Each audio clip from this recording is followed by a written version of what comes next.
Well, this is Gem Collectors with Shawn, and I am Shawn, and don't know where to start with apologies, but let's start with the good news. I understand that all those items that you were hopefully still interested in are available to be purchased now. The item numbers got in the system. I'm not the guy to even begin to explain everything that is going on, but of course, bottom line, all of you realize that there was a computer crash of some order, and but that order is getting restored, thank goodness. And so for that, of course, we missed a show. Because of the way everything is, we're not going to do trivia, but I am going to read the comments. Now, I cannot access my comments from any time since the last time you wrote them. So basically, anything last week, I haven't been able to access yet. So if you don't hear your comment, that is why. So hopefully, maybe we can catch up next week on that. But I do have the comments and a couple people that answered the trivia. You're just going to get a woohoo for getting the answer right. If you did, no presents this week. I don't know where the cutoff was when it all failed. So best just to read the comments that we have and get to the inventory that you want to see. The last show that you were loved the inventory. We have done the best that we could with writing down the first come first served names. So I believe like Matt, that you did get the Wolfenite. You got that in early, and I got that sent into inventory. And also I know that Brad, oh my goodness, well done on getting the Spinel and the Spessartine Garnet. That's really exciting, and I'm really glad that you realized just what a value that was. That was definitely, one of those buying a quarter for a nickel or a dime type scenarios. So I'm glad it went to the right place. As well as I said last night, the Spessartine, which of course belongs in its own family itself. And I say that because I'm going to show some Hessenites here. I also have some items that can be used, again, working towards getting enough different colors to do the gemstone paintings. I think that a lot of you could probably really enjoy that. I know I'm actually looking forward to doing that myself. And time-wise, it'll take time. And I just can't see myself after completing one selling it. So that's going to be something maybe when I get a little bit of retirement time, if there is ever going to be such a thing for me, which I don't foresee happening, because as long as I can do this, I will be here. And old and gray, I already have the grizzled miner look. I'm still able to speak through the 3 teeth I have left, and all my knowledge hasn't left the brain yet. So let's keep moving on. But before I get to the comments, I want to show you really, of course, there's Summer in Raven's in my life. That's Raven's daughter, who's 25 years old now and has had a long time a boyfriend. Well, they're all up in Ohio right now. Raven hadn't seen her mom since before COVID, so that's been about 6 years. And then Raven's dad's mother, Summer's dad's mother, she is in hospice. So it was a necessary trip back to Columbus, Ohio. So I have been alone and bacheloring it this week, taking care of all the wild critters that we seem to feed. Let me show you the shirt. This is great. So she found this, and it was perfect, and got it for me for Father's Day. And I'm going to hold this up. Let me see. I think you can see that. And I tell you what, that explains a lot. When you see someone on the side of a road, like I have often said, if you see a person on the side of the road blankly staring into a wall of rock, and a car parked somewhere safe nearby, that person would be me or someone just like me. As a matter of fact, Dave, the cameraman, he's got a spot he has picked out on a road cut to get to, but it's been, weather, one reason or another, he hasn't been able to get closer to check it out because you do have to do that safely. There is, and I told Raven, because I've made the run up to Ohio, and on I-75, when you get into Kentucky and you get up on that ridge line heading north, you can find fossils, calcites. All you have to do is stop at one of those road cuts and be one of those people that is blankly staring at a wall of rock. And what they're doing is looking for cool rocks. And they're there. They're there. Road cuts is a great place to, as a matter of fact, a book was put out here for Georgia called Roadside Geology, and very appropriate. There is a old deposit that I have been meaning to hunt down. And this was probably from like the 60s, the description I have of it. But oftentimes out in the country, roads don't change too often. Now, I live in a county that has had a lot of growth. So maybe what was a 2-lane road is maybe now a 4-lane road. But out where this is, there's supposed to be an aquamarine deposit.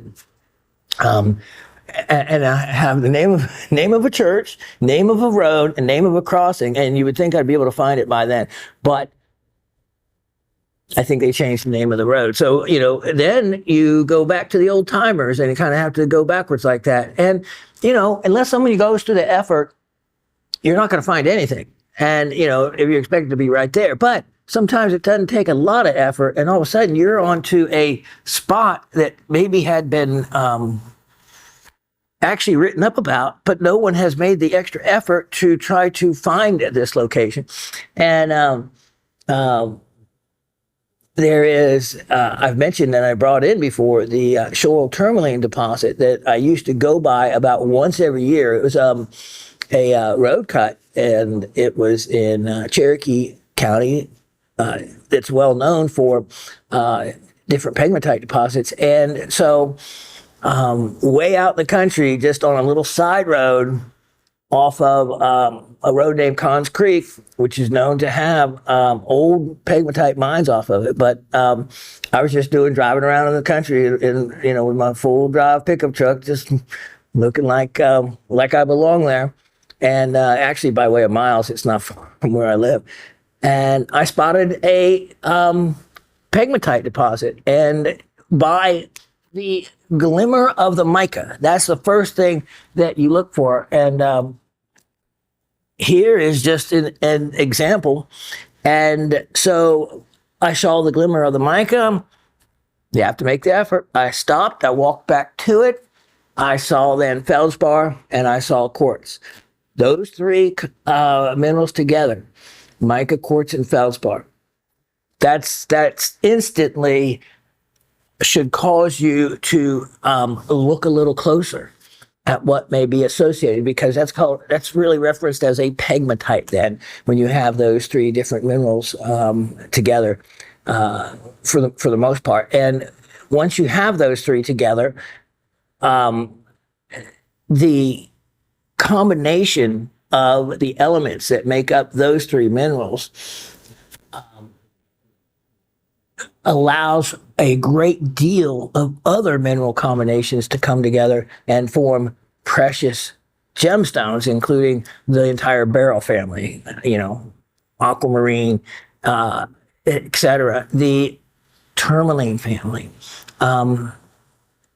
so many other unique gemstones are associated with that. So, in making my effort, walking back to it, lo and behold, I found it was a wonderful Shoal black tourmaline crystallized deposit of crystals that were weathering out of the side of a road cut. The dike, which is a lens, or basically a vein of the pegmatite, went back into the hillside, which actually went up onto private property. So many feet on either side of the road, usually where you see the road cut is, that is public domain and can be prospected.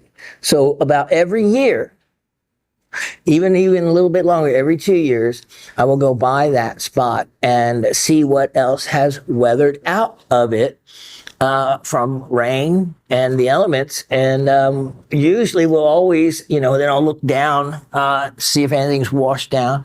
And it's never failed me to be able to find at least one little cluster, one little, tourmaline crystal, something. So it's always a lot of fun, and you never know what it can lead to. But I guarantee that I'm the only person that ever had noticed that particular deposit, because every time I go, there's still something to be found. So it's not like anybody else is checking it. There's a lot of overgrowth, and once you know it's there and have seen it once, then you can know where to go back and look. Over the years, it's actually overgrown. So someone else driving by it, there's not anything reflective that you can see to draw it to it. So anyway, just another little true tale from Shawn and his moments of glory at prospecting. Prospecting with ease. Okay, let's get to comments from the couple weeks ago, and then let's get to the inventory, because I know you guys have missed out. So anyway, let me go back to the inventory. So we are gathering, like Cindy had put in her notes, items that she was interested in. So I've sent everything to inventory, and they put the names with the items. Today being Thursday, my show is supposed to be in the system. So I know that by the time you hear this on Monday, that everything should be up and running for you, as well as this show. All right, let's get to the comments. We had from Miss Jan. Hi, Shawn and Rockhound audience. Hope all is well. Shawn, I want to tell you that I got the Arkansas crystal from last week's show. It is my absolute favorite. I have many others, of course, but this one, OMG, it sparkles like crazy. Better than I saw on your show. I have to tell you, I found some items you sold in your live shows, short videos of a contraloose. I'm sure I misspelled it. And a huge Australian black opal. Took me back in the days when it was just you and me, Shawn. LOL. I just had to share that. I hope you and all are well. Thank you again for my final piece, Shawn. I know you love your hugs, so here are some more hugs. Take care of each other. Ciao. And I feel those hugs, Miss Jan. And I hope that's not your final piece there. But there's a interesting story to that particular cluster, and how you, the magic of the show, how you ended up with it, is because I had set that aside. It was one that we had enjoyed in the house for quite some time for just the same reasons. It just was a very attractive and unique piece aesthetically. But then I had set it aside because I was going to use that as my base to do the crystal growing that we're going to be doing. And I'm glad I was going to start the other week. Well, we would have missed a week, and a week with this, with the crystals, it would have been way overgrown. So we need to make sure that I can show you every week the process. So I was going to use that because they would have grown all over the top of them. So I thought, wow, I should not use such a nice base specimen because you're not going to be able to see any of the quartz after the growth on it. So I was just wanting to use something aesthetic. So I need to find something of less natural beauty for the mold, I guess, to have these other crystals grow over, which, of course, as we know, is very natural in Mother Nature itself. We are always finding multi-generational growths, such as phantoms. We have phantoms where it is a growth on top of a growth. Of course, we have the watermelon tourmalines, where you still have tourmaline, but the chemical makeup of the tourmaline changed, such as that the color has changed. So it's like having another mineral growth over the top of it. We have pseudomorphs, where it's mineral substitution for another. And calcites. Calcites love to grow over the top of another calcite, and it'll be in a completely another form, like a botryoidal growth over a crystalline form. It's really just amazing. One of my other favorites, of course, is the spessartine garnets that grow on top of smoky quartz from the Wushan spessartine mine in China. Those are really neat.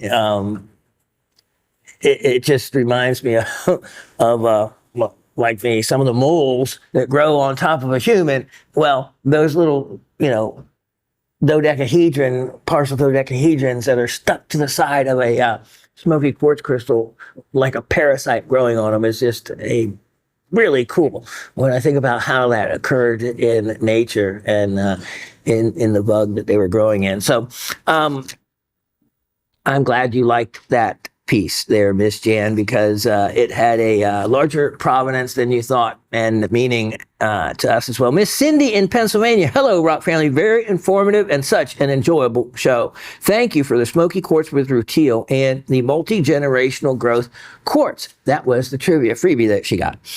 I have neither of those in my collection, so new items, yay. Magic of the show. Brad, wow, that was so awesome to send those opals back for Penny and Alexandrites. Wow.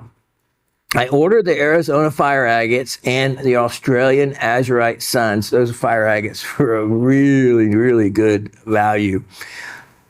And really neat collectible pieces because you have the polished side and then you have the side, most of the pieces rough. Because they're rough fire agates with just one face polished.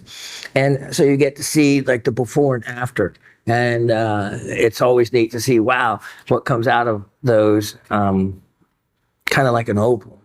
But the fire agate, a lot of times the play of color is more hidden than when you see a seam of opal and a band of fire in it. Gives you a pretty good hint of what's inside. Fire agate, not always so much. So Miss Cindy, I did send those to Christy, the keeper of the inventory, and she has them down for you. The computer system was down on the third call to try to order.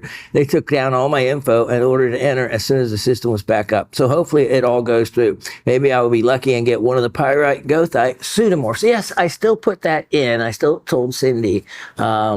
I still told Christy. So hopefully that will work. The only thing I don't know sometimes is in the way things happened is if more than one person bought the same item. Most likely the items that don't sell in that show because some were so amazing, like the cobaltoin calcites and the gem silica. If those items don't sell, I'm going to re-showcase those as soon as I get them back.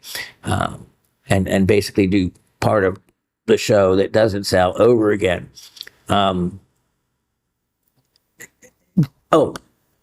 Also, well, when we get to that, I'll talk about it. Okay, so the trivia, which the questions were this: what mineral is generally needed to end up with gem silica colored by copper ions?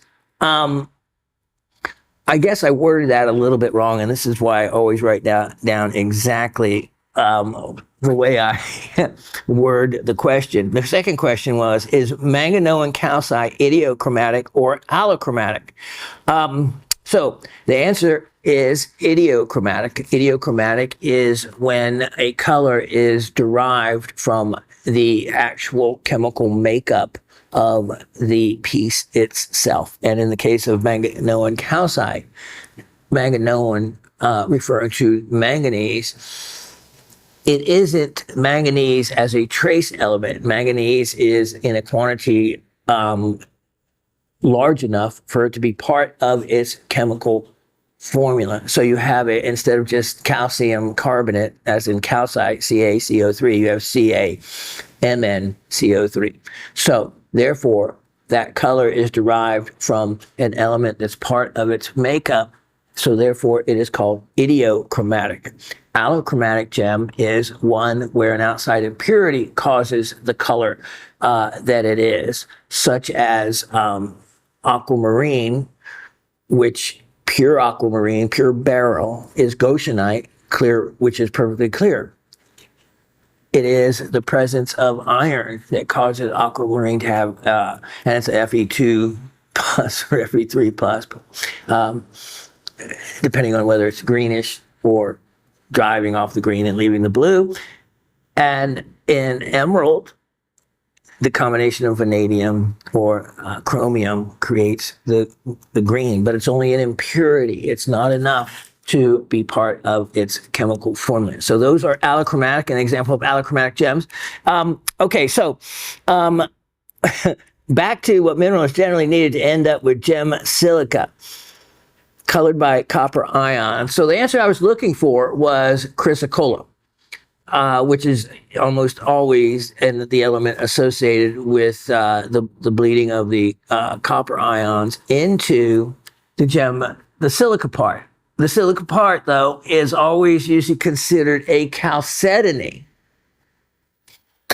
So we'll go on with that as far as the answer. So first, though, Miss Cindy says chrysocolla, getting that right, and idiochromatic. And then the third question was, name one or both metals that make up wolfenite. A lot of people don't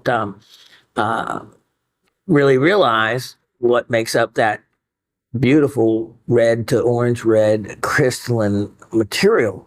And it is always not what you think. I used to think, because of wolfenite, that it was like referring to wolfram, which is the old name for tungsten. But in reality, it's lead and molybdenum that make up wolfenite. So those were what we were looking for. And Miss Cindy getting both of those right. She had to look up the spelling, though, of molybdenum. Have a wonderful week, Cindy in South Central Pennsylvania, where it is gorgeous here today in the 70s and breezy. That would be gorgeous, but that was prior to the heat wave that is going on right now, midweek. Of course, you're seeing this on Monday, but it's been amazing when I've seen Columbus, Ohio is like 7 to 8 degrees warmer than here. And wow. So it was actually this morning 65 degrees at the house, which was quite cool for this time of year. I was really surprised, but that's Georgia. It can give you that kind of a swing. Okay, Miss Gabby goes and says, hello, great show. Yes, guilty of being the current owner of a beautiful Australian rhodonite. That was 6 years ago. Impressed you remember where it went. Yes, ma'am, I did, because there was a story behind those specimens. I bet you also remember it was from an estate, and they had it listed as zincite or sphalerite, and you determined it was rhodonite. Mr. Brad is one of my favorite gem geek friends. He is very intelligent, kind, generous, and somewhat of a trickster, and we love him for it.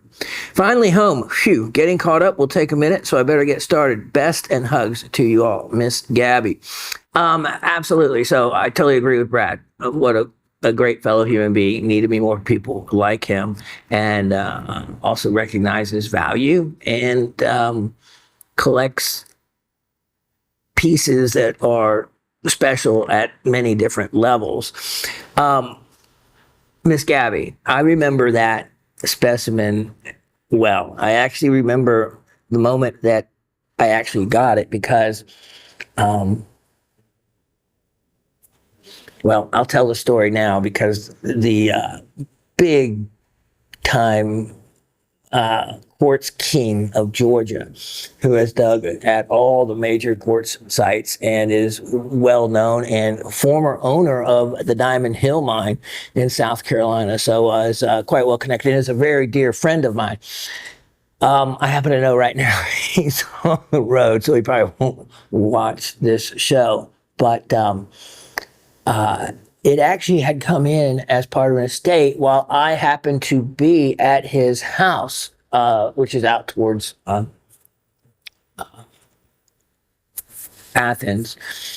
And, you know, it's amazing the major quartz deposits that are along that belt, which includes Jack's Crossroads, produces some of the finest amethyst in the United States, et cetera. And of course, you know, the Diamond Hill mine, and Graves Mountain, all kind of out towards that direction. So when I was looking at it, when he got it in, he didn't, and I was quite surprised because he knows a lot about the items that are in Georgia, that are found in Georgia. Outside of that realm, um, it he knows a lot about and the original source about zeolites, and he had his he actually has was a retired professor from the University of Georgia in, oh my goodness, a high level type of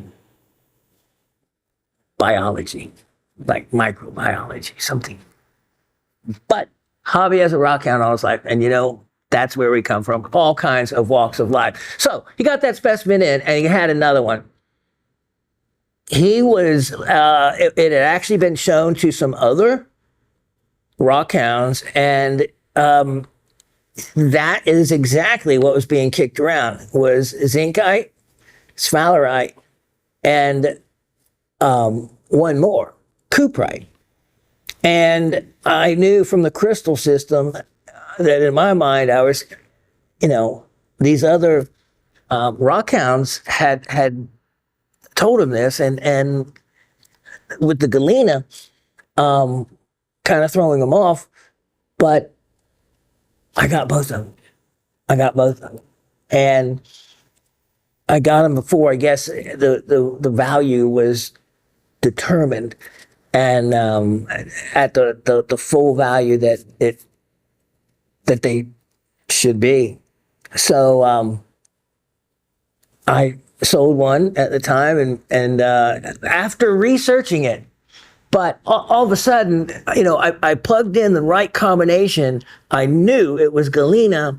I was having trouble with the rhodonite part. That was what was so unusual. And so I quickly had ruled out cuprite. I quickly had ruled out, due to hardness, zincite.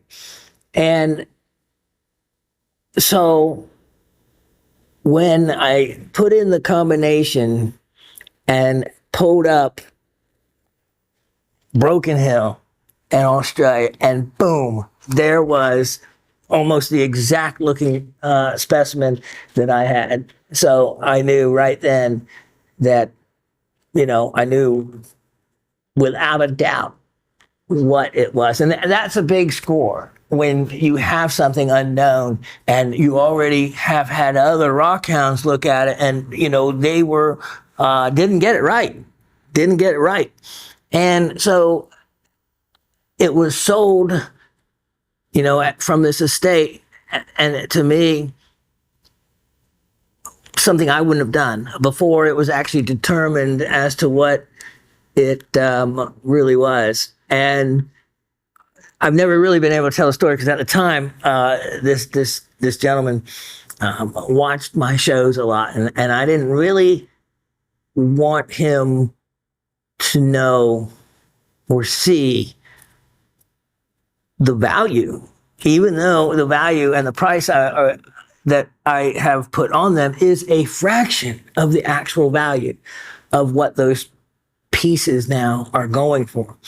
And so, what the price I made on that rhodonite and galena is a excellent buy for a collector of the unique and unusual. And that's why three other, at least I know three other,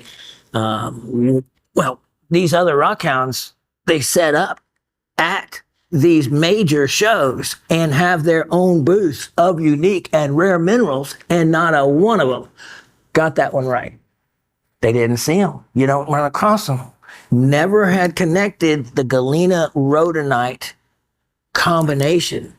You think of if it would have been galena and you saw a rhombohedral shaped pink crystal, boom, rhodochrosite, sweet home, put it together fine. But the crystal system didn't match up. The hardness was different. It wasn't a rhodochrosite. And again, so they went down the other path. I did my research, which I loved to do, and it took some time. But when I instantly saw the combination, and then it all came together, and then I tested it exactly for rhodonite and everything else. Boom, love it, love it, love it, love it. So, yeah, it's been a special piece that I've had the other half basically to the collection. Miss Gabby, if I were you, if it hasn't sold yet, that would be a wonderful item to bracket out as part of a Australian collection. Because the rhodonite galena piece is striking. And the quality of the rhodonites compared, when you go and look at the other ones that you see from that location, many, many, many rhodonites, the quality of them is, subpar. Not in that piece. And again, it's just going to become more rare because that mine is actually shuttered and closing. So that will make all of the Broken Hill from that particular mine, all the specimens go up in value instantly because that that's going to be the end of any more. And these were old specimens. Even that find came from a long time ago. So anyway, yep, that's why I remember that particular piece and remember who got it, because it was a tough decision, but I was willing to share one at the time, and now there's no more. I only have that one. But again, I have, those choices have to be made. I really enjoyed it. Someone else needs to enjoy it as well, and it's an excellent value. It is a more expensive specimen, but it is, what I'm offering it for is way less than what the market is asking for something like that. So, all right, we have from Mr. Brad, we have to Shawn, the Raven, awesome, Asif, Dave, the Christie Keeper, Gem Shopping Crew, and the whole Rock family. I hope all are well and are getting better. A note of encouragement for Miss Penny. It might seem a little odd, but I felt a strong sense that returning the Koroit opals was something that was beyond coming just from me. Maybe it is something coming from a father's heart to his daughter, maybe from your father, or even beyond that, to say it's an encouragement from a loving Father in heaven. The magic of the show can do things like that. And so also a note of encouragement for you, Shawn. I wanted to give you a gift, something that you might not have, a rare member of your birthstone. It was advertised to me as a Masasai blue color change garnet from Tanzania. So maybe they got things wrong. I was surprised by their strong magnetic response. I would have thought alexandrites would show only a weak magnetic response, or best, due to iron if present as opposed to chromium.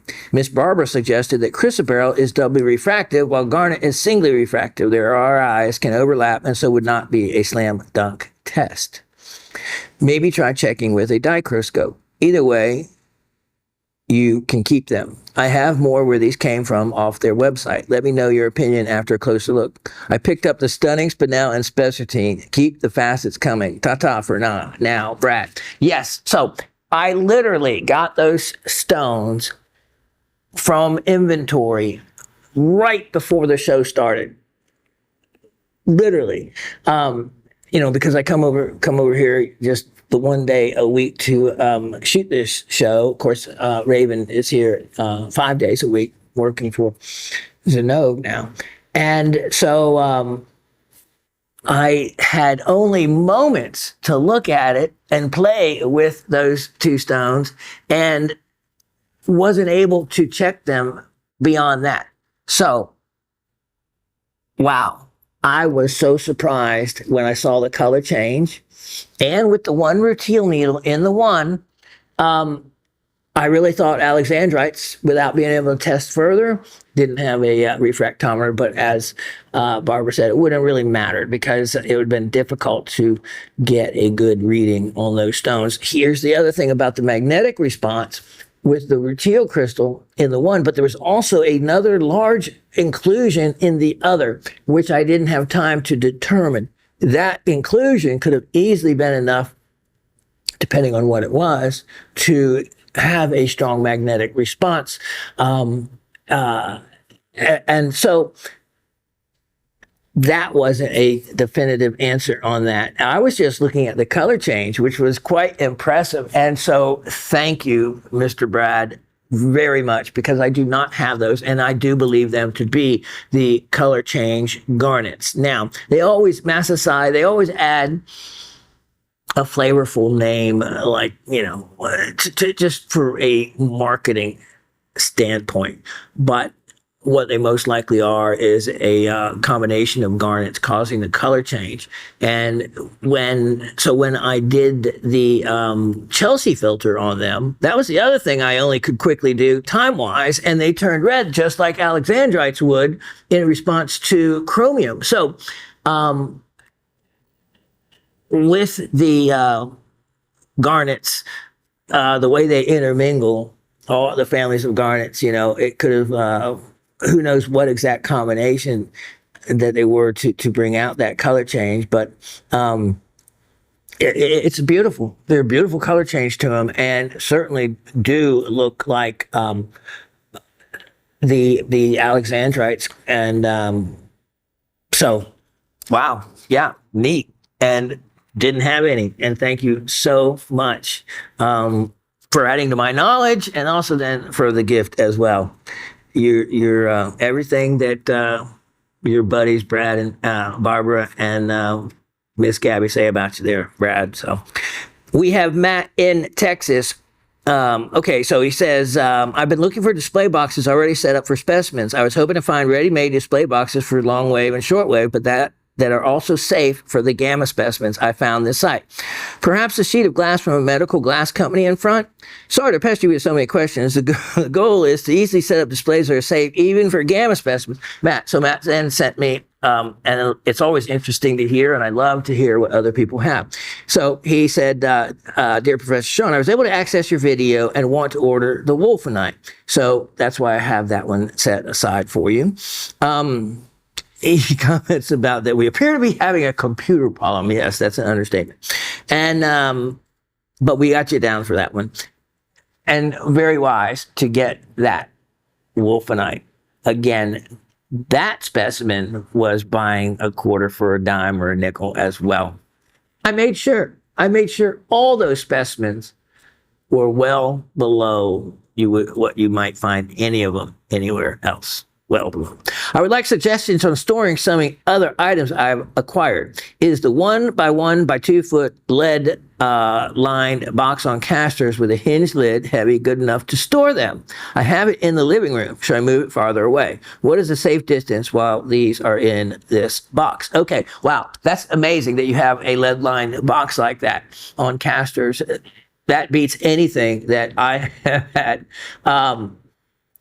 I'll tell you a story. Let me finish reading what your note. I am a retired principal and in no way an expert, just a collector who enjoys learning, viewing, and collecting. Your recommendations would be appreciated. Is there some safe way to have a brief contained individual viewing showing, such as a small UV lit box with a window or lead glass to display or show the items individually? Is such a box already available somewhere, or the components? For now, they are just in my big yellow box. I would be interested in your other items if you so decide. What is a safe amount of time for safe occasional viewing? Put out at about 6 feet for rare viewings. Besides the items from you, here is what I have. He has 6 trinitites, those are really cool. Those produced and named from the first site in testing atomic bombs. I think it's Trinity, New Mexico, and it fuses the glass and creates a different mineral. Then he showed me a picture. He got a meta altunite specimen. Now, meta, well, you can see altunite and then meta. Meta means it has been dehydrated, basically. True altunite has 8 to 10 molecules of water as part of its makeup. Meta altunite is after those have been dried. And that can happen easily if the specimen has not been protected. The 2 I have, and the research that I've done, they're without a doubt full-blown altunites. They are one of the rarer type habits for the crystals. They're not even the some of the fan sprays that you commonly see coming from there, which all of those will turn to dust, will dry out, and will completely change the way they look if they're not protected from dehydration. So you want to think almost, oh, okay, I'll put in, it's kind of the opposite. I'll put in one of those, things that they put in pills and everything to keep water from getting to them. That's not what you want. You want to retain the water in the specimen. So that wouldn't work. You can actually keep them in a moist environment, but mostly if you get them, just get them and seal them. The ones I had that I really didn't know I had were sealed, and they have been sealed for decades, I realize, a long, long time. I'll talk about those in a minute. Also, when in reading about the specimen that you sent me, Mr. Matt, just so everybody knows, for one thing, it does say about the 48+% being uranium. The specimen also was stabilized with a commonly used conservation material for especially items like that, because like I said, as they dry out, they will completely turn to dust. And then you have a very dangerous situation, because the worst thing about all radioactive type minerals, even the alpha becomes extremely dangerous when it becomes inhalable. So once you inhale these particles, that is a big no-no, and that's where the alpha one comes in. So you want to really protect yourself against inhaling. That's where radon in a house becomes so dangerous. It only has a half-life of 4 days, but what comes with a short half-life is usually a very high radioactive signature. So let me go on. The stabilization process infuses the specimen with an acrylic resin, resulting in a specimen that won't fall apart over time like altunite normally does if neglected. Most all of those specimens that you see on Mindat and whatnot, they have been treated. They have had that treatment, and while they look glossy and shiny and haven't fallen apart. At 65, I believe I will make arrangements to leave this small collection to my alma mater, university, or gem and mineral group. Austin's group had a beautiful display room at one show. The lights were turned off and UV lights turned on as people took turns being in the display room. That and your shows fed my interest, as always, Matt. Here's the thing that when I read this, when you bought the altunite and all the information that it gave on it, one thing that it didn't say is the CPM. That is the counts per minute. Altunite went off the chart, literally. It went over 100,000 counts per minute. That's really hot. And that's where I made the decision, even as beautiful and the amount of fluorescences was outstanding and would be an amazing piece in anyone's collection, but it would be something that you would have to, there's a maintenance issue with that. And it also has all 3 types of radiation. And let me tell you, so when I realized my altunite that I had, and there was actually 2 pieces, the way where they were layered and protected, I, did what I can to protect them and cool down the counts per minute shooting out through my protective box. And so I set them off into a corner of a room I don't use on the middle floor. Our basement happens to be a high, tall ceiling basement. Doesn't have a drop ceiling or anything. I set them in the corner of a bedroom I don't use. Out of curiosity, I went underneath in the basement and just went underneath that box that was sitting in the corner on carpet that was on top, of course, the flooring. Then, of course, there was insulation underneath that in the basement, and another layer of what would have been ceiling flooring. And as high as I could hold this up, I didn't have to hold it too high. the readings I started getting off of it when it was through all that and still 6, 7 feet away, I wouldn't have been wanting to know that was above me and like be sleeping underneath that. And so here is the most important thing I can say when you ask for recommendations. Don't buy anything else until you get one of these. That is the only way you're going to be able to guarantee the safety. Now, I can generally answer some of your questions about, well, if things will work, but I guess playing around with it. But when it came to, I realized how serious it was more like studying the radioactivity of altunite and what works and what didn't work for shielding. And wow, I was really amazed at how little of anything worked. I mean, it just didn't stop it. Lead will stop it, but certain thicknesses of lead glass will cut it down. In general, distance is your safety factor. The further away you can get, the lower the count. But remember, once you're out to 6 feet, anything you're getting is going to be gamma, which is not the one is not a good one. Even the beta is not a good one. Alpha can be stopped by a piece of paper or even the exterior layer of your skin, but that's the bad one that can't be inhaled. The only way you can ever make judgment about what is effective and what is not is going to be to get a detector. That's simple as that. There's other things you can use. Just keep in mind, what stops a microwave? Have you ever seen the little thing that goes in the glass with all the little holes in it that are keeping those microwaves from cooking your face off? This can determine those. So that kind of shielding will work, just to give you some other ideas. But you're not going to know any effectiveness until you have something to measure that. And that is the most important thing I can recommend, and why I spent the money to get that, so that therefore I could be responsible in the way I presented, protected, offered the other items, and why without that, I would have been offering altunite without a count per minute. I would have had no idea. I would have just known exactly the information you got.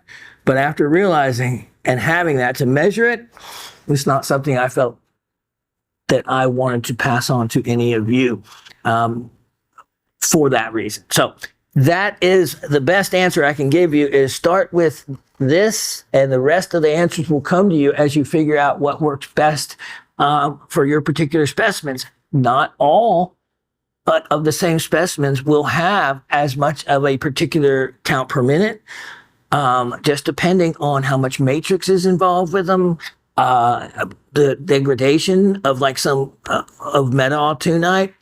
The resin will actually cut down probably on it. So you may not be having as big of a situation as the ones I have.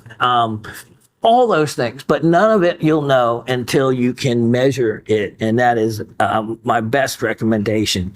And it's a cool scientific tool to have anyway, because then you'll be going around the house putting it on all kinds of stuff.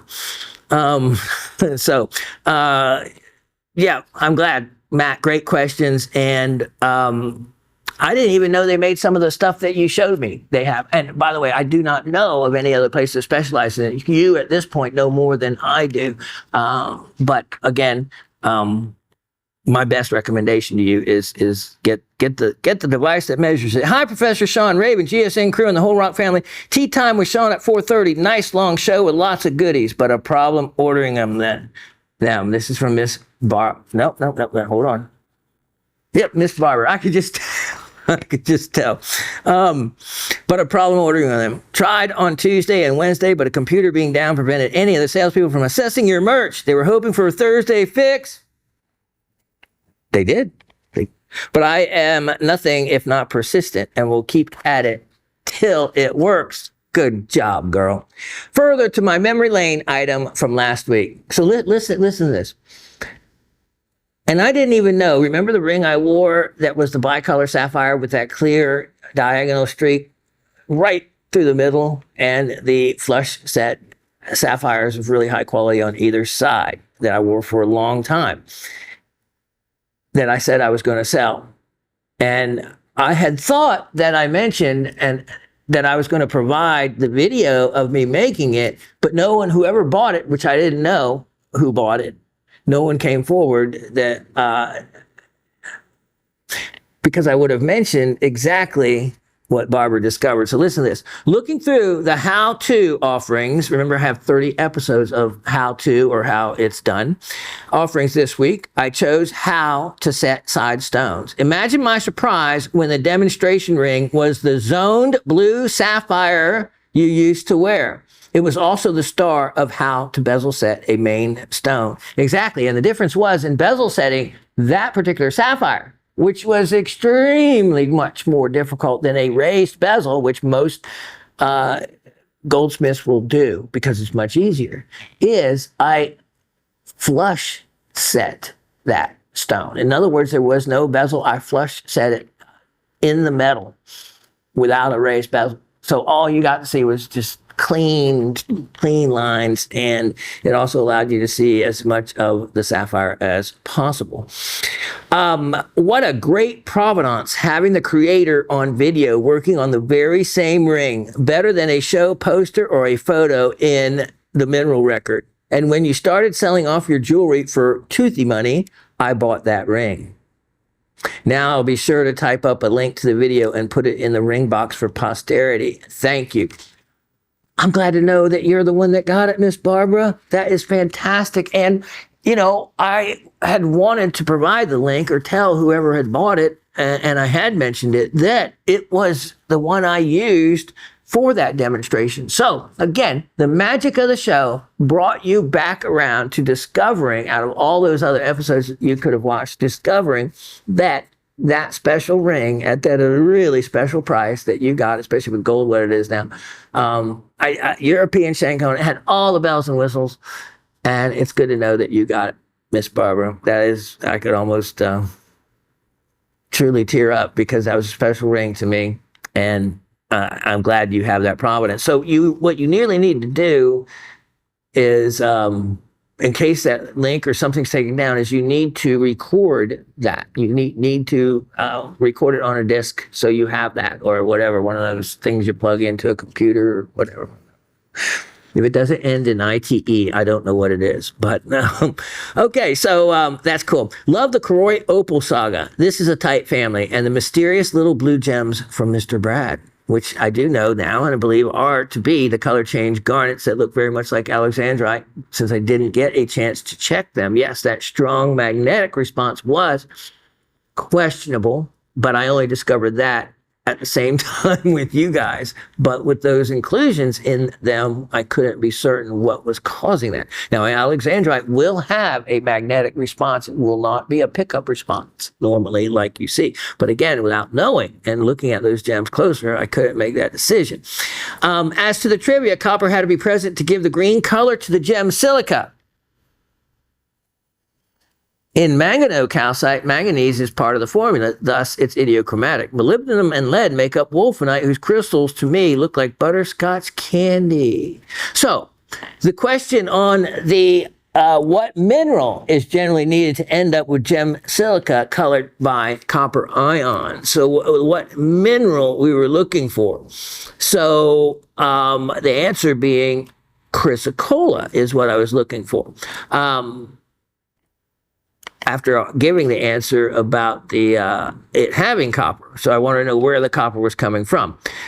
But you'll have to listen to Miss Penny's answer. Getting prepared for our first heat wave starting tomorrow here in the Big Apple, which will be baked apple by the weekend. Keep cool if you can, wherever you are, and keep trying GSN operators to get the pieces you want from the 610 show. Thank you for that. Ta-all, Barbara from Brooklyn. Miss Penny in Quebec. Hello, Shawn, the lovely Raven, amazing GSN crew and fellow rockhounds. I hope this finds everyone well. Her answer to my question, what mineral is generally needed to end up with gem silica colored by copper ions, Well, I was looking for chrysocolla, for where the copper ions came from. Her answer, which I would have to score as still being correct, she said chalcedony. What mineral? Chalcedony does need to be present. So she kind of got me on that one because of the way I worded it. It left open for that to be a correct answer. So good on you. Then she gets idiochromatic and then lead right of the lead or molybdenum to wolfenite. Shawn, thank you again for all the education and amazing specimens. Love that rhodonite specimen. Wow, that's cool you wrote that because I just, of course, talked about that piece. I'm starting to get good at the guessing game. I knew the silver was galena, but I didn't know the rest was rhodonite. Neither did many other very respected, and some people like Miss Gabby would probably know these dealers' names. That got it wrong. And it was the professor, me, that got it right. When I made that decision without knowing what they were to pay what I did for them, I knew it was something more special than what they were thinking it was. And as long as it wasn't sphalerite, which I knew by that color it couldn't be, and by the crystal system. So anyway, it's neat the way things like that work out when you know the whole provenance and story up to it. I'd like to know how this particular estate wound up with them because the other things in the estate weren't that great. When I saw Mr. Brad's stones, my first instinct was to say spinel, but as soon as I saw the red flash, I knew it had to be alexandrite, and I was going to say from Brazil. The extreme color change was also a giveaway. I couldn't see the inclusion, so I wouldn't have known origin from them anyway. Unfortunately, no purchases this week. Yes, Miss Penny, you saw the same thing I did that led me to believe them to be alexandrites. I didn't know that they had actually found a color change garnet in that color change range. I was used to the Bakili, Madagascar color change blue garnets that they found 25 years ago.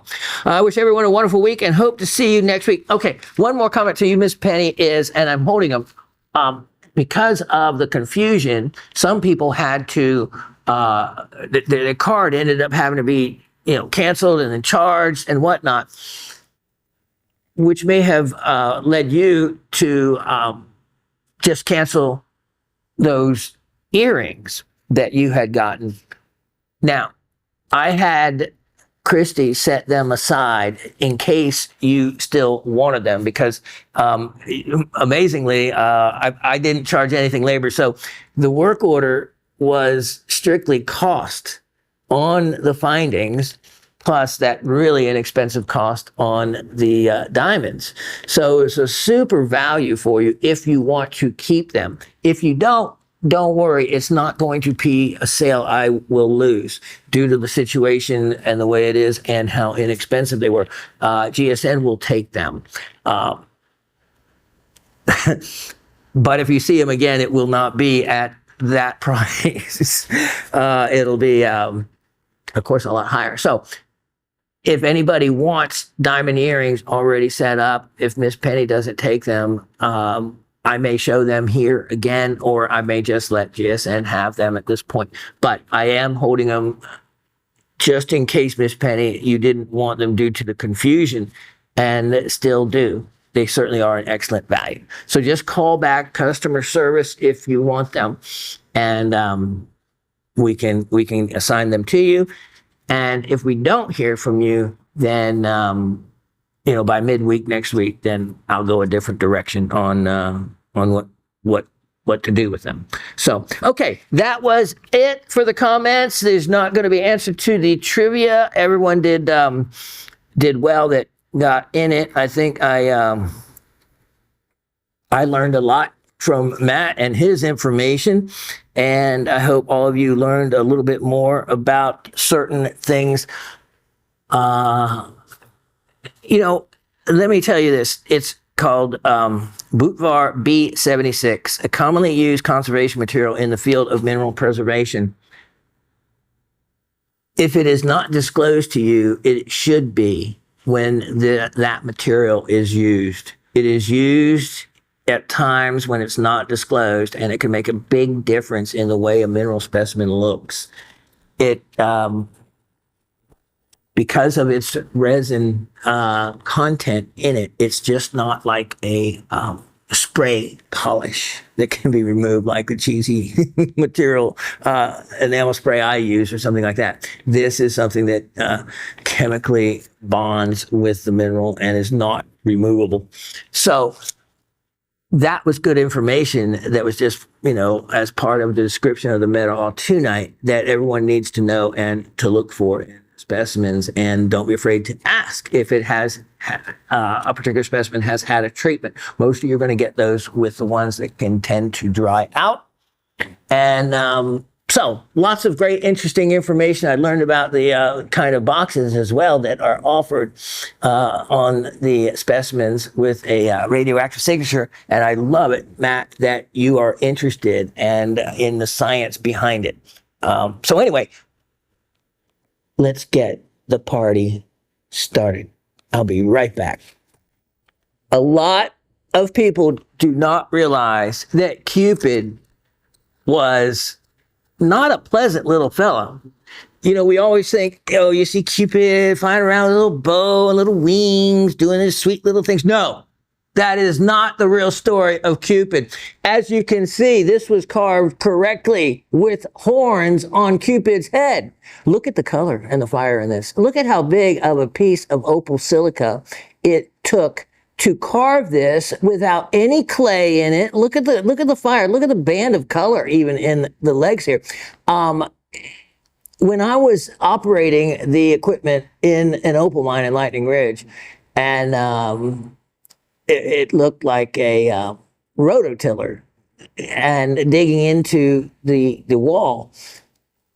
When the things hit a piece of silica, it makes this very distinct chink noise, and you stop, and there's meanwhile a 10-inch vacuum sucking everything up that you're digging out of the wall. Well, the pieces of silica were so small that if you actually hit a piece of silica that was this large and this clean and free of any other clay or sand material, that was rare enough. But then to have a play of color generally through the entire thing, that makes it so much more special. So, rightfully so, a cutter will look at the piece of rough and decide, will this bring out and cut a bright enough cabochon that someone would want it, or would it be better used as a carving? And so, having cut so much opal in my lifetime and working with so many different pieces, I was so impressed with these miners that can just look at a piece from the outside and kind of know what's on the inside. But it is not a perfect science, because I have proven and discovered many fine sections of opal inside a knobby that, they don't have x-ray vision. They look at the outside, make a judgment call, and move on. And sometimes they get it wrong. This piece, yeah, they got it right. It's a great one to carve, but if you don't like Cupid and wanted to get something different out of it, there's also color bands that you could play with and do something else different with. So, if you don't know the history of exactly Cupid, it actually goes back to Roman times and the gods. There we go. And so Cupid is Venus's son. And he is told to shoot his love, which was Psyche, because Venus didn't approve. Instead of shooting Psyche with the poisonous arrow, he instead pricks himself with the poison arrow and forever binding them against his mother's wishes. So just a little background info on exactly how Cupid came about. And it's amazing how, fairy tales and movies and companies that you know, do business off of fairy tales, alter the reality of the truth and into something so much more romantic sounding. And when in reality, that's not how things really were. I have a sale price on this. Since we have missed the show for you, I need to put some opportunities up for you to take advantage of. This is one of them. This size opal at 55 carats, whatever, I had for $178, which that's just, $3 a carat, a little over $3 a carat for this much beautifully carved opal. That is an excellent value. You can see, especially since there's actually fire and a play of color throughout this entire piece. No matter where you look, there is not any area that is void of a play of color. Look at that. I like, you see that would have been one band of blue throughout the entire piece of rough. So when you turn it just at the right angle, the carver has that blue, which is of course perfect for something supposed to be angelic. Look at that, coming right through there at the same angle. I think that's well done. And on this side, the green plays out. And also doing it to maximize the color on the front side. And then you have wonderful play. So that, this would make just a wonderful, wonderful wire wrapped piece. It would make a great display item on another specimen or with a collection of opal that you have. And I'm going to do this at a ridiculous sale price. I'll never be able to get anything else even like this. So let's make it to where I won't have to show it again, and you're going to take advantage of it, because I am making that price. Oh, let's just I'm trying to do the math in my head.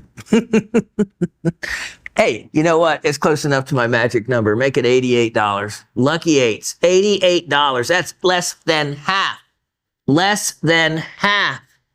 So at 55 carats, you're looking at what? $1.50 a carat? Something like that. I don't know. Something real inexpensive. Take advantage of it. Okay, next. Last I have 997-221. 997-221. I am going to show these now, because in case you were already thinking of a neat gift for someone for Christmas or any other time, I had a lot of these to start with. Over time, I have sold them all except for these four. Well, and Raven's collection. She calls all these Freds. In our half bath downstairs, if you go in it, the entire thing has Freds in it. That's what she calls these trilobites. Look at these. These are the real thing. These are actually genuine trilobites carved on their original matrix, and then it's not precious metal, but a base metal wire has been drilled into them and sealed. So the Moroccan trilobite, it comes with this information, and so that is always helpful. Basically 400 million years old. Yeah.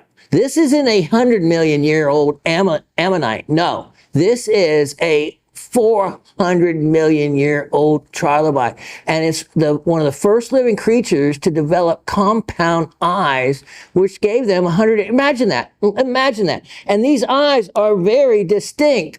You can see these, and when you loop them, you can even see on some of them the little tiny dots on the eyes, the compound part.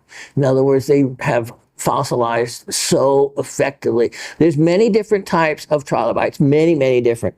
So this one, knowing the exact type with the information really helps. And remember, they are still related very similarly after 400 million years old to a living creature now that if any of you have ever been to the beach any amount of time, whether it's been in Florida or where they tend to congregate and spawn, I think up in the Chesapeake Bay area in the hundreds of thousands, you will know just by looking at them that they are related to the horseshoe crab.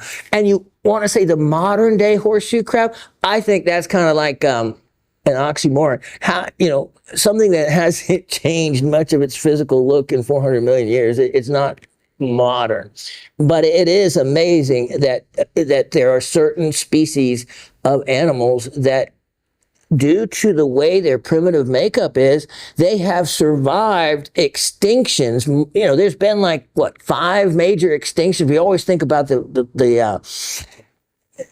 the Cretaceous extinction, which wiped out the dinosaurs, but there has been multiple other extinction events, going back 600, 250 million years. This was 63 million. The dinosaurs was 66 or so. So these creatures have survived multiple extinctions, and the one that wiped out the dinosaurs wiped out 90% of land animals and sea creatures as well. They survived that. So what looks like when you look at a horseshoe crab, you think how primitive looking. Well, something about its design has allowed it to survive. And it will be here on this earth long past what mankind will survive. I just have a feeling. Yeah. Things like the alligator. That's another one. You can look at things like, and they're heading further. There was one on the county dead. I could not believe it. This far north, an armadillo. Yeah. Normally, they're very warm weather creatures. Grew up in Florida with them all over, getting hit like possums and whatnot. But they are slowly making their way and surviving and spreading out. But look at the armadillo with its shielded armor. When you look at the past extinct animals that had that type of armor shielding, it goes back hundreds of millions of years ago. So you just have to start thinking and realizing that there are survivors out there. Well, these trilobites are one of them. Freds. And I only have the 4 left. I even put all 4 out there just so you can see there's not a bad one in the bunch. So they're a great price. Same price I've had on these for a good number of years. And get in on them before they're gone. They're only going to be $21 a piece. And those are the last 4. They'll come with information. And you know what? If you want to start a fire of interest in someone, it can happen with Matt at his age as a principal and teacher all his life. And then he got the bug from, fluorescence and all late. Or it can happen from just giving a child something as simple as a cool pendant like that, and can spark the interest and love of everything from any of the earth sciences, paleontology, archaeology, rockhound, just a fossil hound, whatever you want. $21 each, only 4 I have left, and to wear as a pendant, heck, I have one.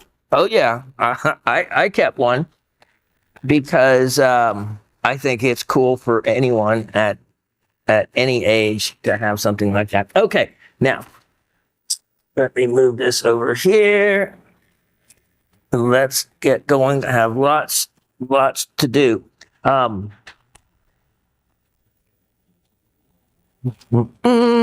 Okay.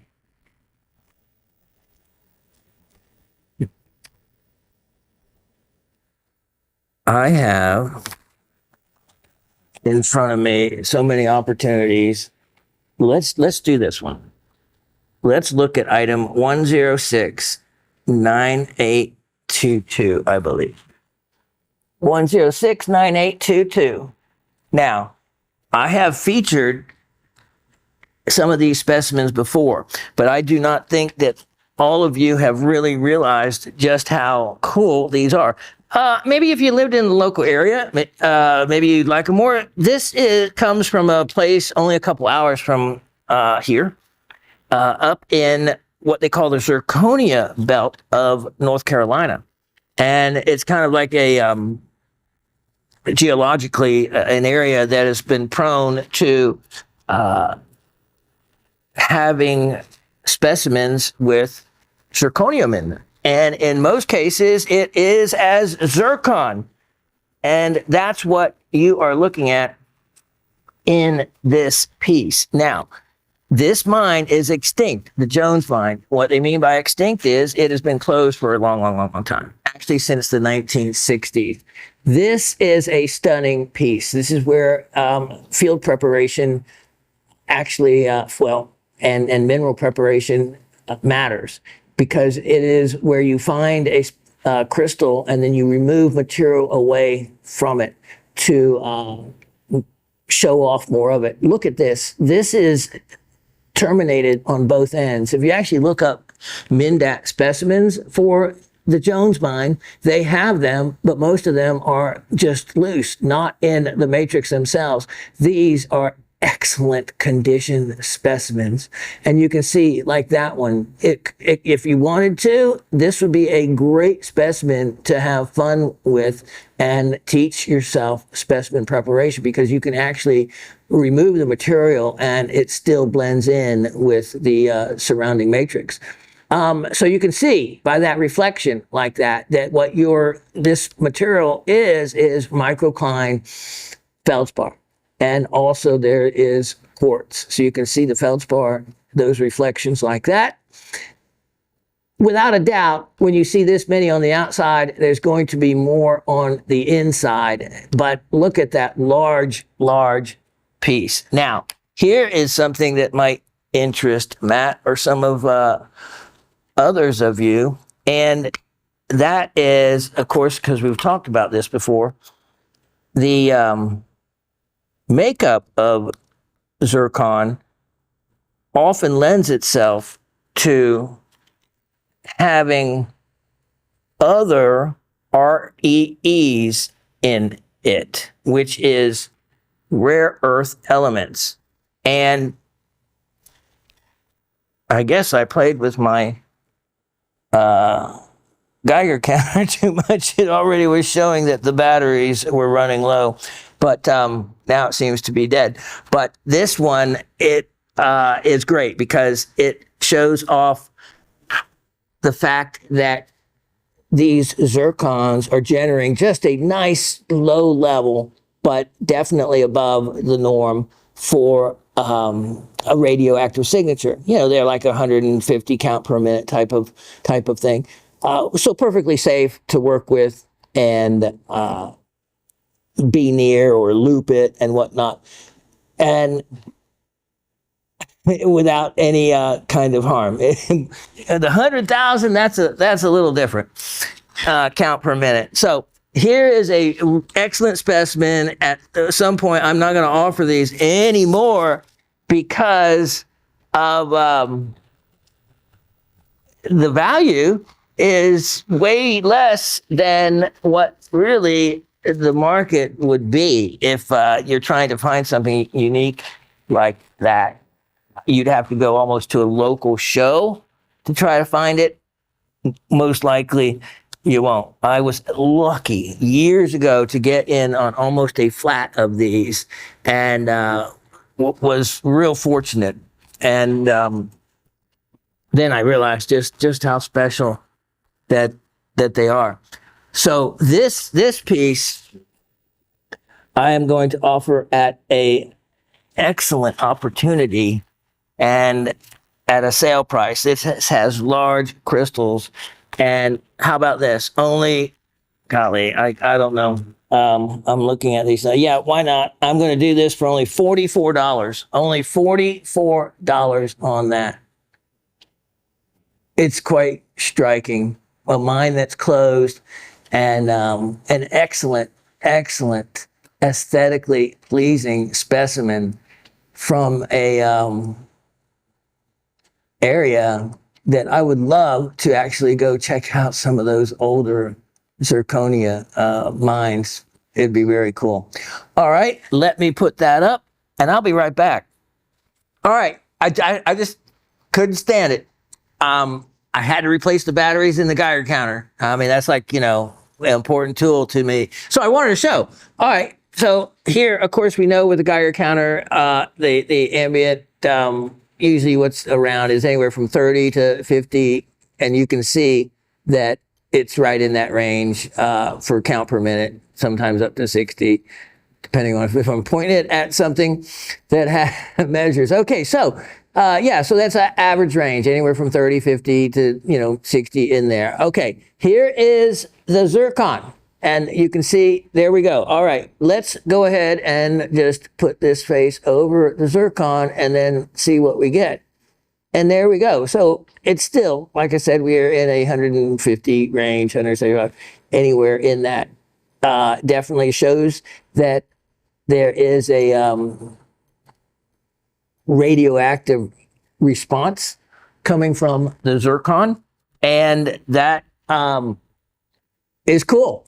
It's cool. It's telling me that it's just has more things in it than what a normal makeup of zircon will have. So a lot of people don't realize that the zircon that they're wearing, like blue zircons, which don't really exist naturally in nature, but where they come from and the process leaves them, usually a lot of them, with a count per minute, still plenty safe, but it'll be in a 400 or 500 count per minute range, which when you can hear it ticking away sounds quite aggressive, but again, certainly safe.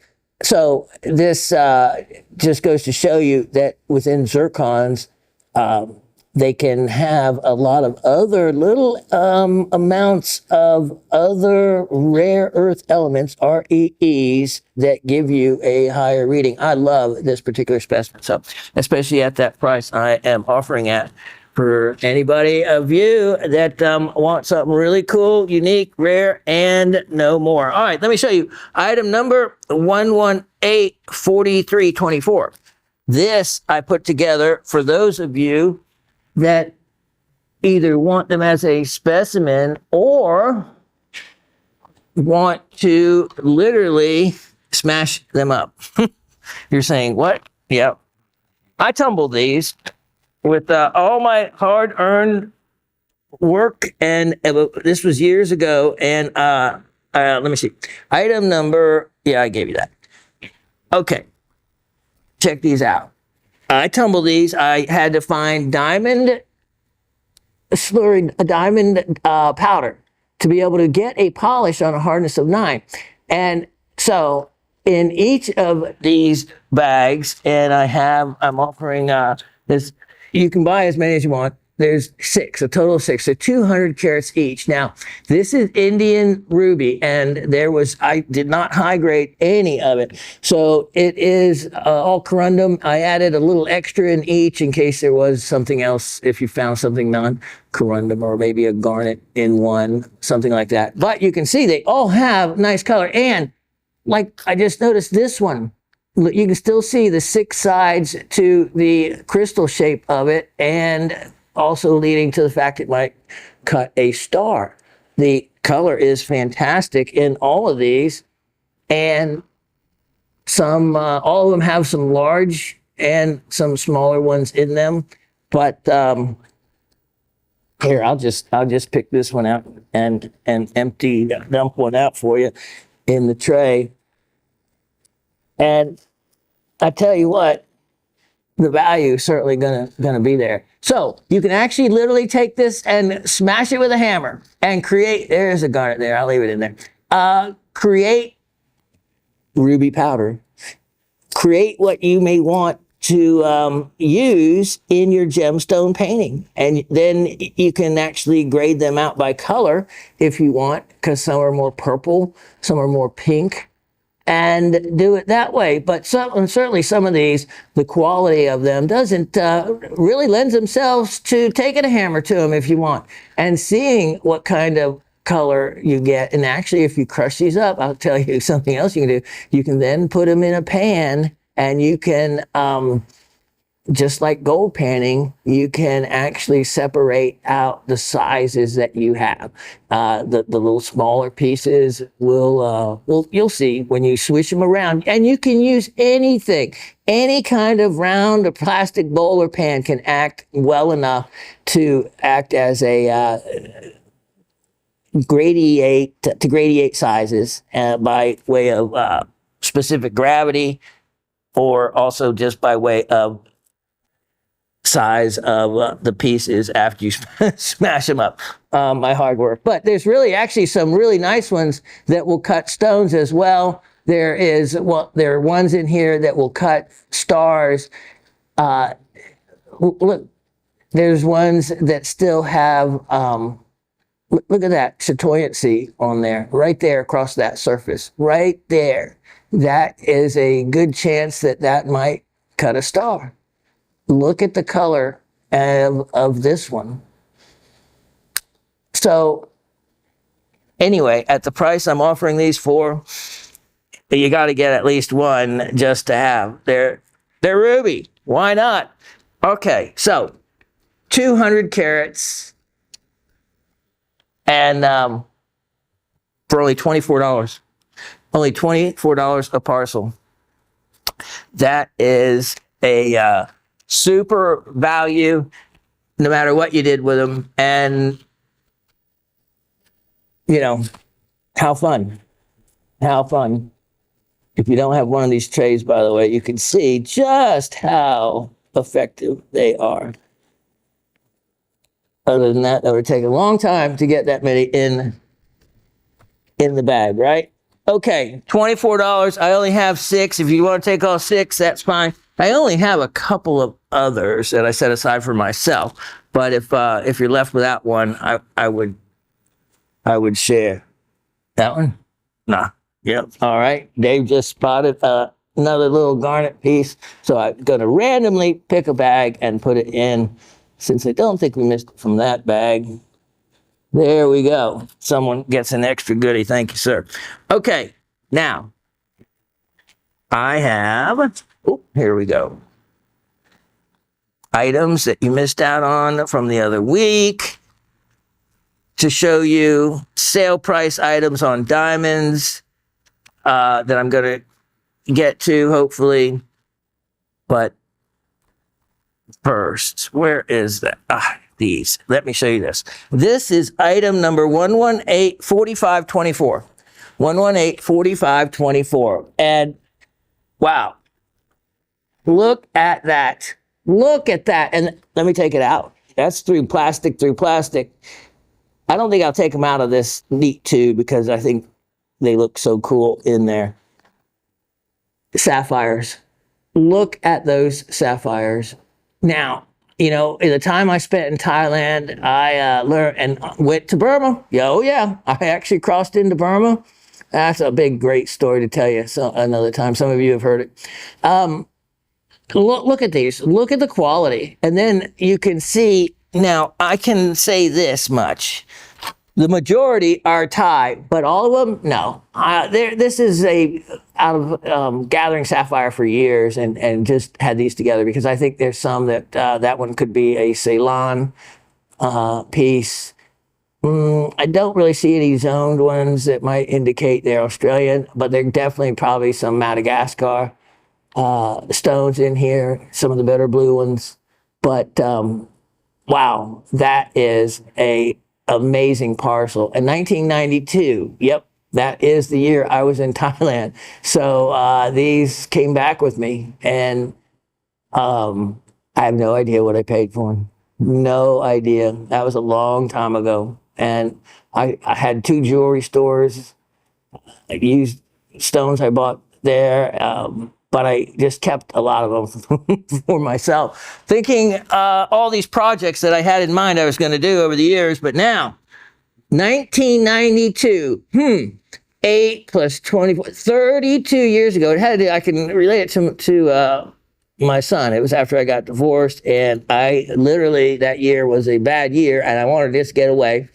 And I only worked 8 months and traveled the world for 4 months out of that year, and it was one of the greatest uses of time I ever could have spent. So anyway, how about this parcel? Look at the number of stones, look at the quality, look at the total weight. And when 400, that means it came out exactly at 4 carats, which I think was really cool.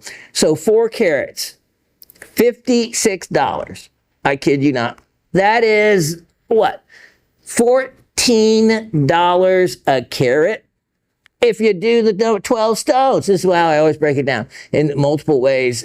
So you get thinking about really just how cheap that is. That is less than $5 a sapphire. Less than $5 a sapphire. It would take hours to cut 1 stone. The way we cut them here in the United States. Over there, not so long. Well, you can see there's many matched pairs you could get in there. Matched pairs. Those rounds, how unique and rare are those, and the cut, and what are those alone worth? $56 for all of them. Okay, so I'm offering that opportunity on those, and then since I know or figured that would sell, let me, I put together another one. Oh yeah. So if you're buying loose stones, and I see that Brad certainly loved, oh my gosh, to get that spinel that he got, and then to get that incredible spessartine. So yeah, if you want loose stones, as you can see, everything from that rocket pocket 22 karat incredible tourmaline Miss Gabby got to go along with her crystal. Perfect match. You never know what I'm going to come up with. Item number 1184624. And look at this. Here is another one. This same number of stones, 12 stones, a little smaller weight, 3.65 carat from the same time period. A big round one you get in this parcel. You get, again, many that would match up. You have more rounds, it looks like, in this lot. And again, when I look at these, I see right there at the bottom, wow, how cool would that be? A matched pair of rounds right there. And you could certainly put together 2 pear-shaped smash, nice big round one. So imagine if you're making just a sapphire ring up with a large one in the middle and one of those on either side. That would be a great look. It would be a great look. Okay, so price on this parcel, only $48. So I should have just made them the same, but no, I didn't want anyone to feel like they missed out and on anything by way of weight. So $48 for that opportunity. And that's exactly what it is, a great opportunity. Look at this one, 1184224.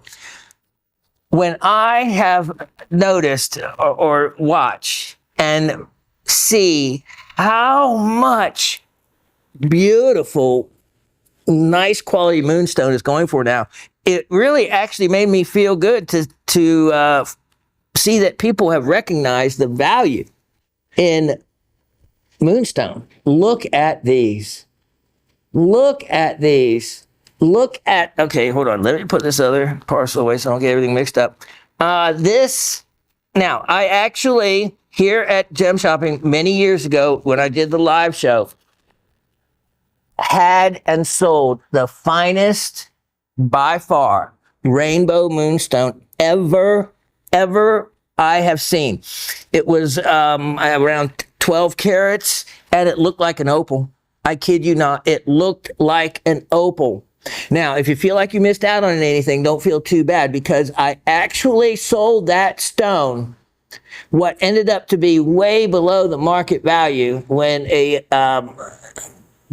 the biggest dealer in the Tanzanian moonstone saw that. And because I was showing it around Tucson one year, I knew what I had. I just really didn't know what I had. But I ended up selling it for about $1,000 a carat. So it was around $12,000 sale. And I regret it. I regret it. It would be worth so much more than that. It was worth way more. You know me, it was worth way more than that then. But I sold it here on Gem Shopping, and a person, I don't even know if they're a regular client or not, out of the blue, someone I wasn't really familiar with when I was doing the live show, and he said he had been looking for something special for, it was like a 40th anniversary, maybe even 50th anniversary gift. And he was sitting with his wife. I remember this well because it was just shocking, because he actually told the story to the sales rep and they passed it on to me. He was sitting with his wife, and she normally never comments about anything, and they just watch Gem Shopping like a lot of people do. We'll just have Gem Shopping on in the background and be listening and watching it, whether it's for the knowledge or just for entertainment. It's better than a lot of this other junk on TV. So he said she normally never says a comment about any of the beautiful things that, of course, had been shown until she saw that moonstone. It was the first time she had ever made a comment positively as to something that she liked and found beautiful. He goes, it was so out of her character that he sneakingly, whatever the word is, went down the hallway and called and bought the stone. And I just think that was a really neat. She must have been really surprised. And wow, talk about value. The guy made such a great decision. He just didn't even know it. All right, let's get back to these. Look at this cat's eye moonstone. That's a stunning cat's eye. Look at these. These are actually faceted. They are so bright that you can't even really see them. And the facets, hold on a second. Let me move some of this out of the way. And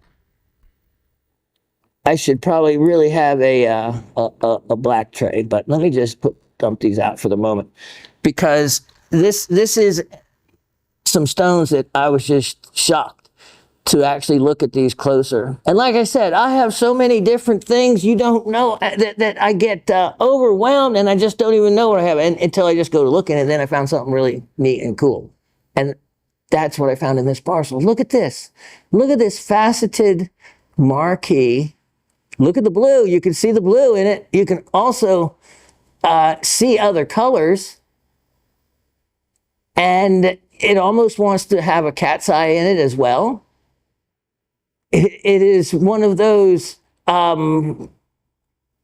just unique stones that I didn't even really notice I had. Look at this. Look at that. See how it's faceted? It looks just kind of like native faceted, but it's faceted, and it has such a strong adulorescence that you can't really even tell and see the facets. Look at this. This is, again, completely faceted, but has such a strong moonstone effect. It's difficult to see. I love this stuff. I love that this is what nature has found for us. This is what nature has left us with, and it is so cool. Look at this one. So this one is waiting for someone to facet. This one, look at that cat's eye. Anyway, I love moonstone. Have a huge appreciation, always have. And remember, I don't have the time to tell you now, but the story of the huge moonstone deposit I found on Lake Lanier when the lake was at a historic low. And I was in my canoe. I'll just tell you why I'm putting these up. And it was at least a mile away. The sun hit the shoreline just at the perfect timing. and I saw this huge reflection coming off the shoreline. I just aimed the front of my canoe and paddled all the way with it as my guide. And when I got to it was about a 10 by 15 foot outcropping of nothing but really what would be considered gem grade moonstone. And it was a stunning discovery. I took some pieces from it, and some of those I've actually sold and tumbled some. Or I took some pounds. I took as much as I could, but I took some pounds of it away. But it was nothing compared to what I left behind. And when I got a chance to go back, rain had come up, filled the lake up, and never again has the lake been that far down for me to ever get back to that deposit. But below the water level of Lake Lanier, the largest Corps engineer lake in the United States, there is a giant moonstone deposit. And it's one of the greatest finds that I found, but of course, the Corps engineer's not going to let me go digging it anyway. But if you go there, and if we went there, they wouldn't notice, you know, we have to waste several pounds at a time if it stayed exposed. But it didn't. But it gave me a glance, and really was one of those moments. $16. Lateef, I've lost my mind, dude. Yeah, Lateef's over there. I don't blame him cussing at me. $16? No. That's wrong. No, can't do that. Can't do that. Make it $24. I don't know where I got the 16. 24 is still a ridiculous price, but at $16, that's, you know, I've seen moonstone like that marquee go for $50 to $100 a carat, and it sell for that. So, okay, let me get moving here. Here's a surprise: 1179324.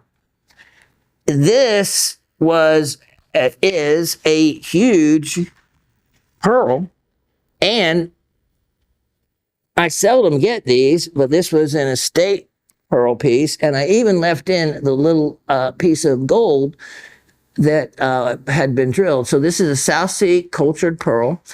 You can actually see this is a good lesson stone. Shh. I tell you what, I never get anywhere speed-wise because there's always something I want to teach you next. Here is a really good way to be able to see. Normally the way this was, you wouldn't be able to see it because this was mounted and this was the center post, and this wouldn't have been visible. So what the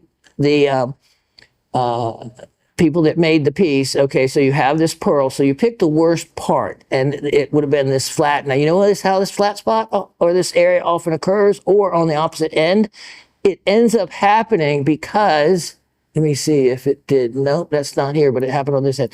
So what happens is the pearl grows so big that one end or the other hits the other side of the shell and will create a little mark on it. So oftentimes, when they go to drilling them, they'll drill them in that little spot that is in an imperfection, basically, it winds up to be. So what you can actually see, though, is, and you can feel it, is the natural nacre that has grown around the mother of pearl implant. So, of course, this is not a completely natural pearl. It's cultured, so there's been an implant of mother of pearl put inside the oyster.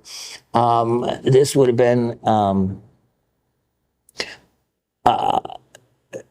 Pinctada maxima versus Pinctada margitifera, which is the black-lipped oyster. The Pinctada maxima is the white South Sea type oyster.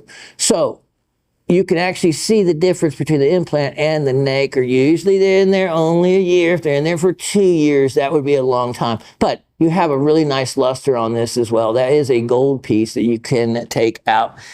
You can have this piece. It is a sale-priced item, and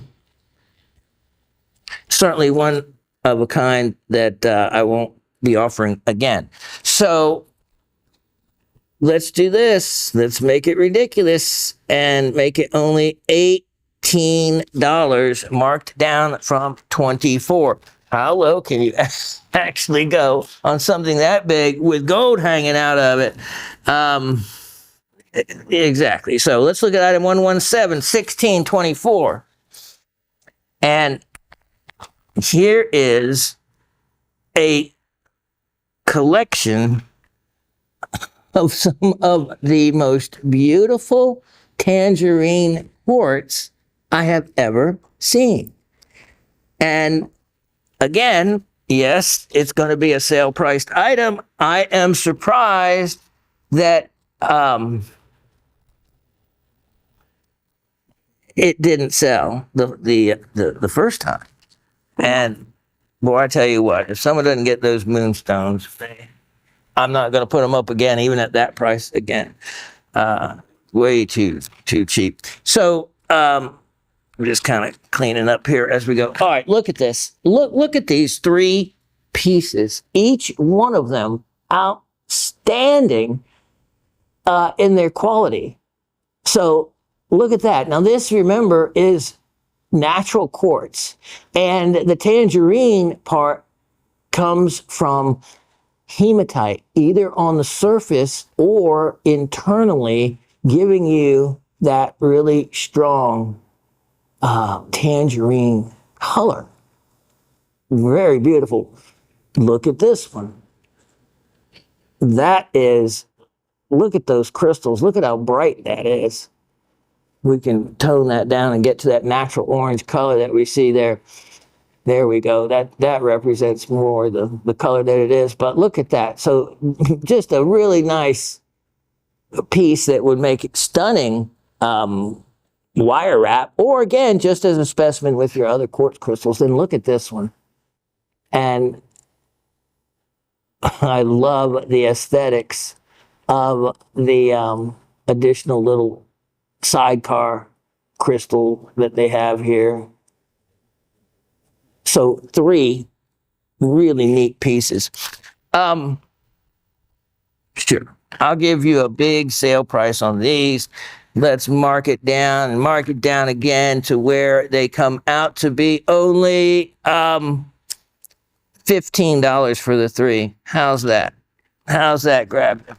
If you wanted to take a gamble on getting them at a cheaper price than already the ridiculous cheap price, then you did it, and you successfully did it, and take advantage of it. Now, I had a rainbow garnet parcel here, another surprise that didn't sell, but we might look at that in a moment.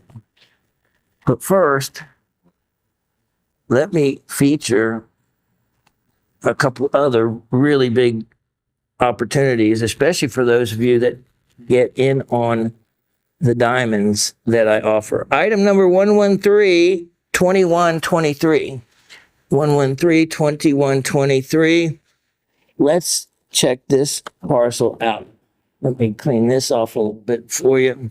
All right, look at this. So this is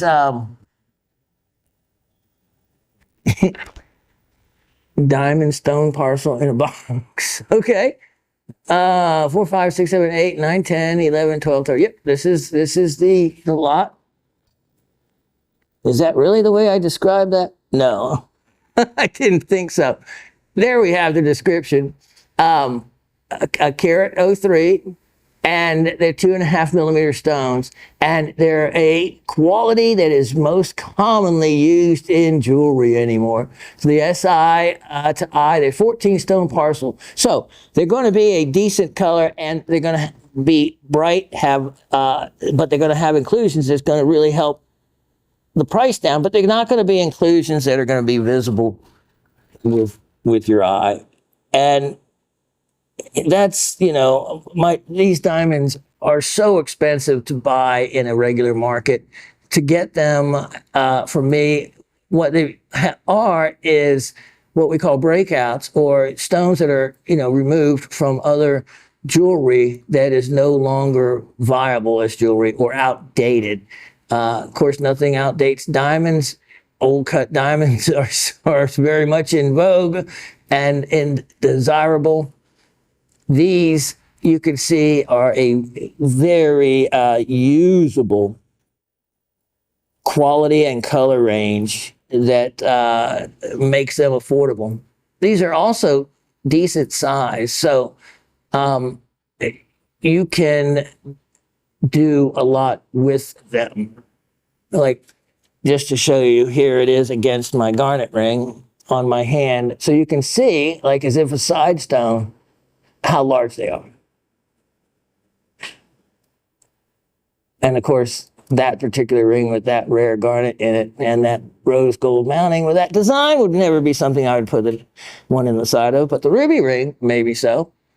All right. So, okay. I am going to discount these to, again, a price that is so far below what the market would be to buy these. Carat 03, basically a carat. Let's go ahead and I'm going to put the final discounted opportunity of $98 on them. $98. If they knew exactly what I was offering these for, there'd be some people that would think it would be making their jewelry look too inexpensive. But since I'm not a manufacturer, I just do one-of-a-kind custom items. I can't use all the diamonds that I come across. So what do? I sell them to you guys at a discounted rate so great. Look at that. That you can't even begin to beat the market to get a $98 parcel of diamonds. Okay, let me clean up my little mess I have going in front of me, and I'll be right back.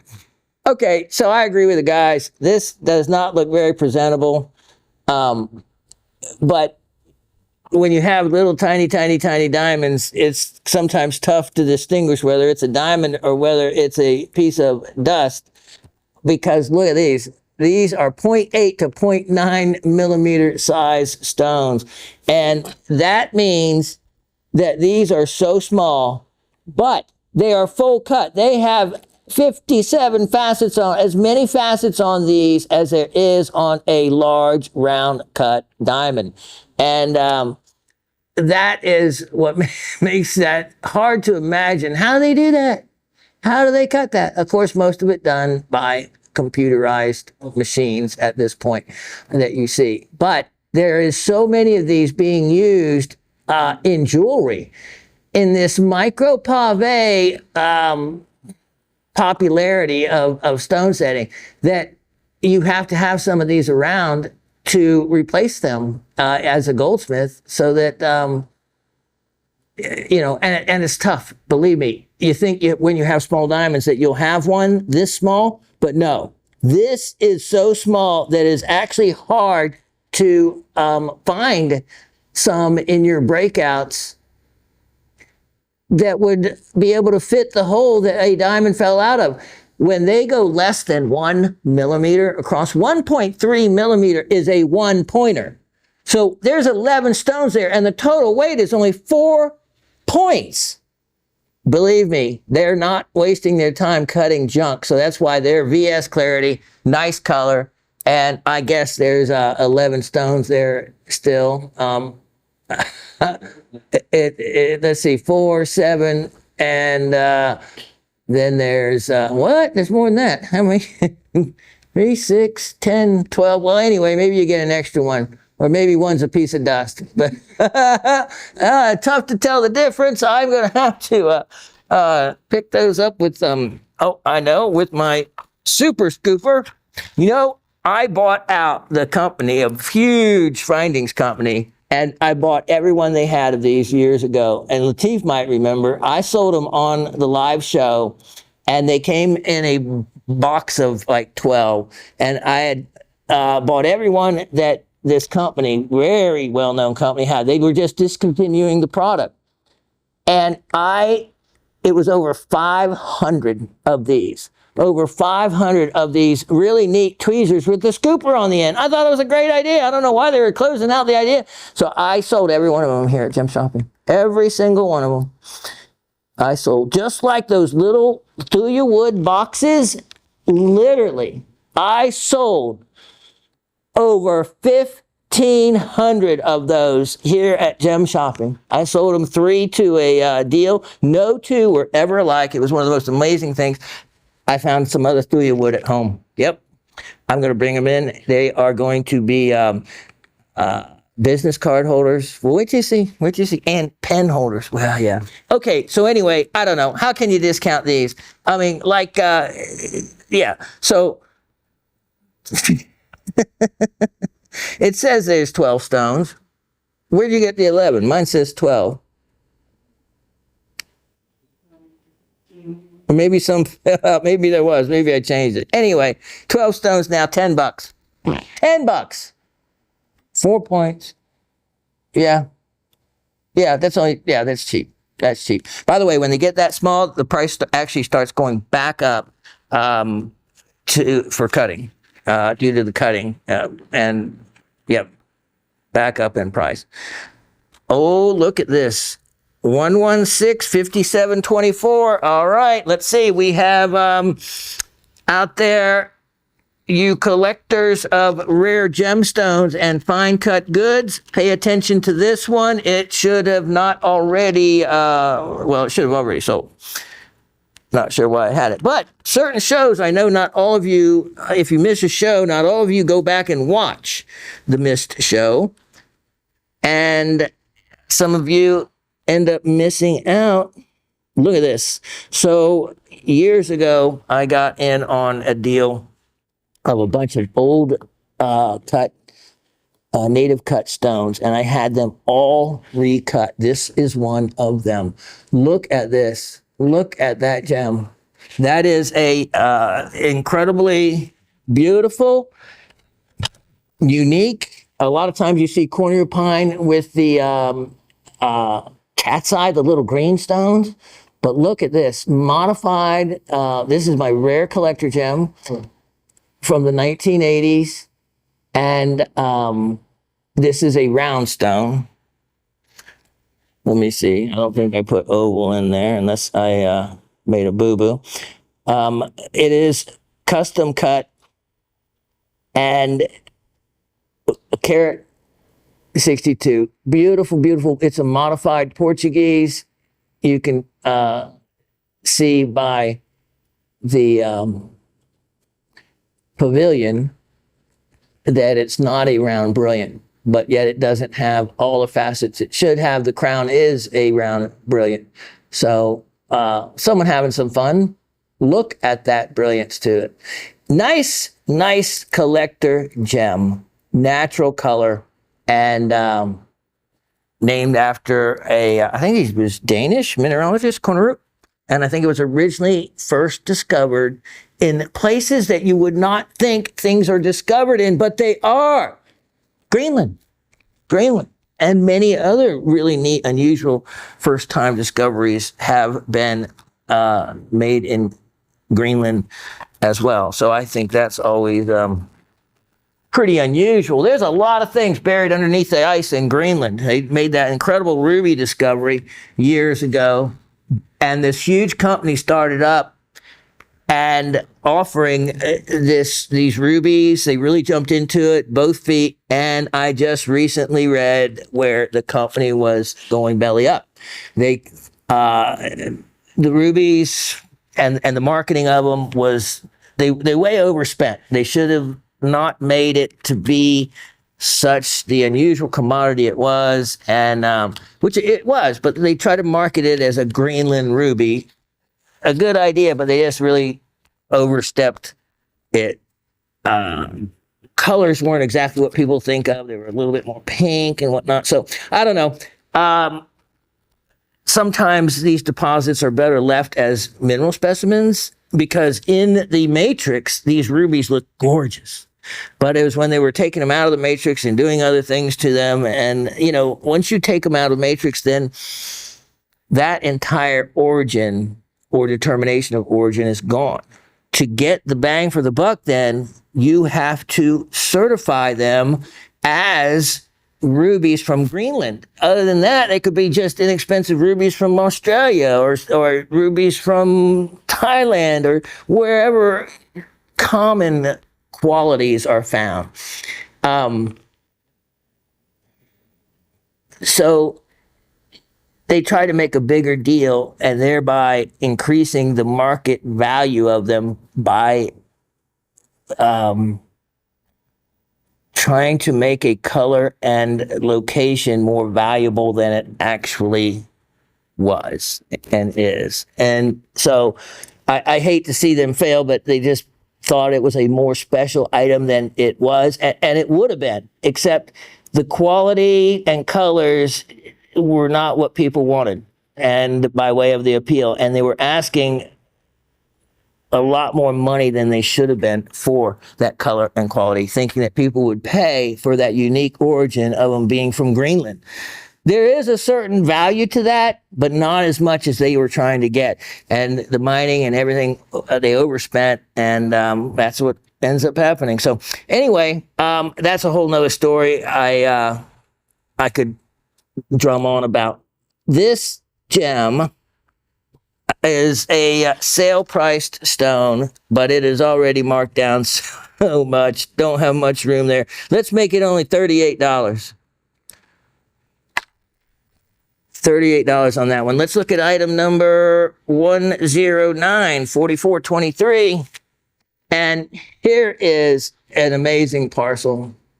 Look at these diamonds. And this is a nothing but baguettes and rounds. A baguette and round parcel. So if you ever need, here's the thing about baguettes. You can have a zillion of them and you still won't end up having the one you need in the end. But get a parcel like this and you greatly increase your chances of having that replacement diamond that you might need. Whether it's a small round or whether it is a baguette, it's the baguettes that are really difficult to be able to find one that matches exactly one that came out. But I'm going to make this parcel so inexpensive that it's going to be worth just stocking these to have, whether for a project or just to keep in case you need a replacement stone.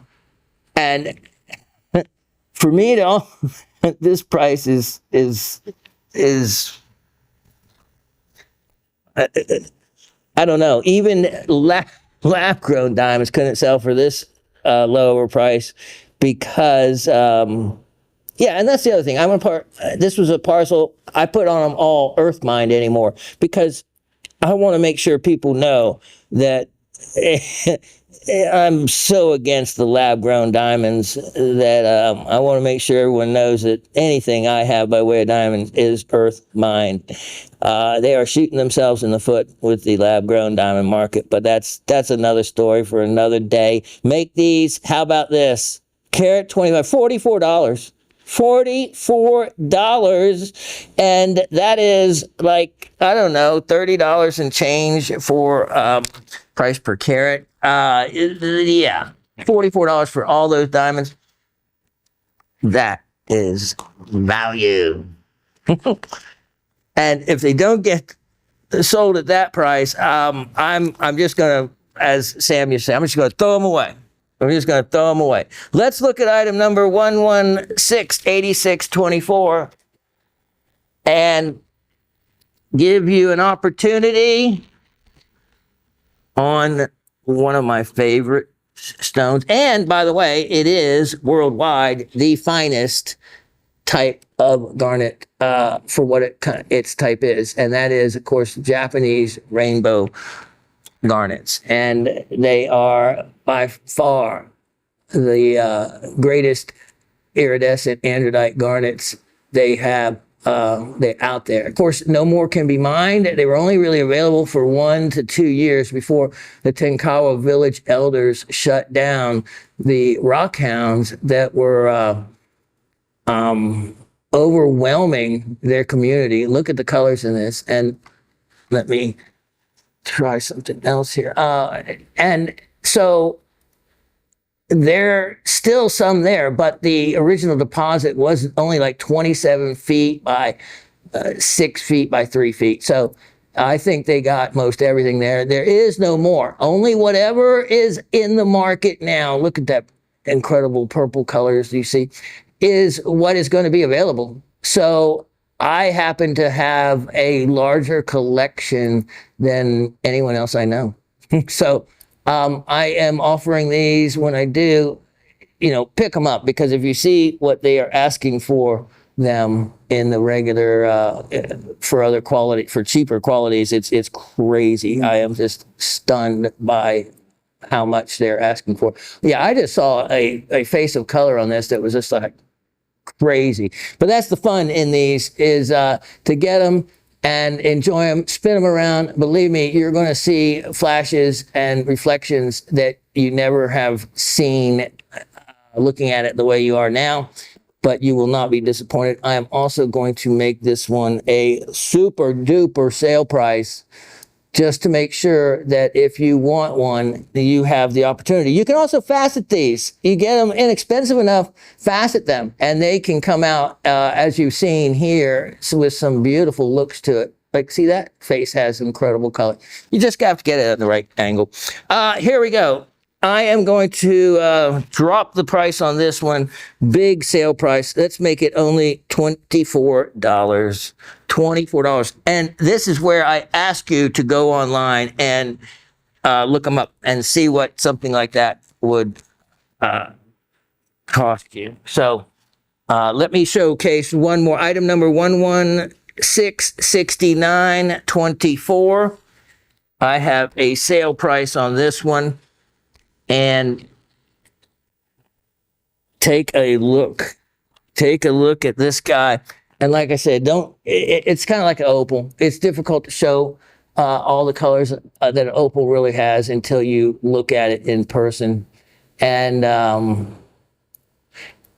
just, the slightest change in angle and lighting can really make a big difference. This is beautiful classic dodecahedron shape, and that adds to it. Of course, I love the natural crystal systems that garnets are found in. They, it's one of the most attractive crystal systems of all of them that I like. So look at the colors in that. Look at the colors in that. Look at that.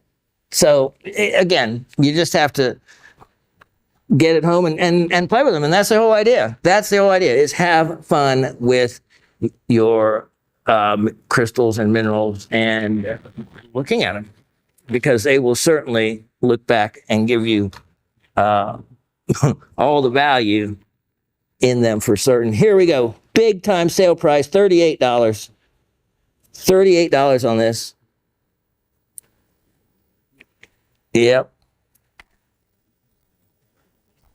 Okay, now let me put this away and a couple other items, and I'll be right back. This was a real surprise that no one scooped it up. I don't know. Sometimes I guess I don't know. I evaluate things differently than all of you. And this is one of the rarest and largest pieces of cerussite I have had. And if you feel the weight of this, you would know that its chemical makeup is simple. It's not a calcium carbonate. It is not a manganese carbonate, which is rhodochrosite. It is not an iron carbonate, which is siderite. It is not... How many more can we go? Think of an element and put CO3 behind it, a carbonate, and you can almost have a carbonate from every different metal that there is. So what metal did we miss? We left out lead. Pb, CO3. Plumbum, the original Latin name for lead. Well, in the word cerussite, Latin plays a role as well, because in Latin, cerussa means white lead. You would not believe it, but looking at this, it has a lead content almost as great as galena, which looks like lead, and that beautiful silver look. But look at this. It is not, and it is heavy. It feels like there is lead in this item. So this is a, they can, if you facet stones from this, it has a wonderful high scintillation, high brilliance to it. And there is a, I'm sure, a fast grade stone in here. If you wanted to facet it, let me just put some light behind that. And look at that translucency. But in reality, by way of a crystal, this is a rarity. Oh, I see some green up there. I have not seen that before in this. That would be something to of interest to see what that is.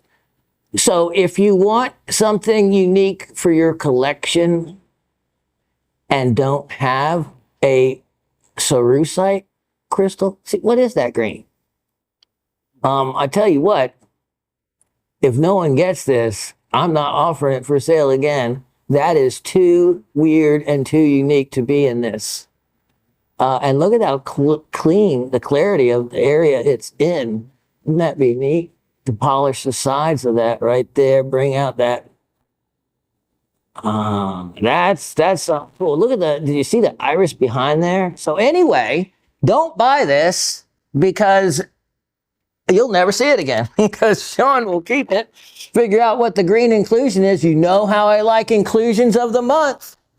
Oh yes, that was always my favorite that my brothers loved to tease me because the magazine I got had a centerfold, all right, and it was listed as inclusion of the month. Yep.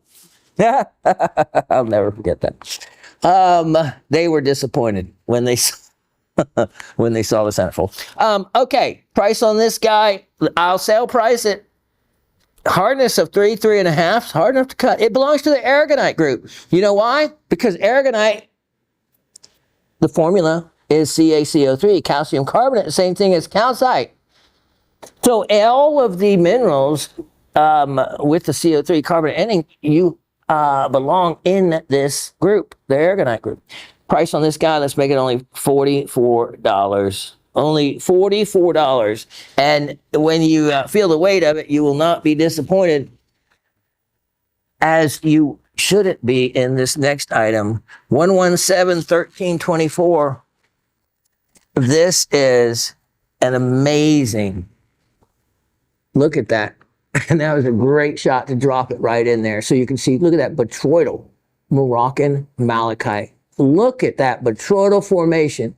And then let's look a little closer because there we go, Dave, right in there. Look at that. You can see the crystalline actual formation, which oftentimes you don't, because oftentimes what you see is this botryoidal formation. This is actually would be a great piece that I would use for a learning specimen.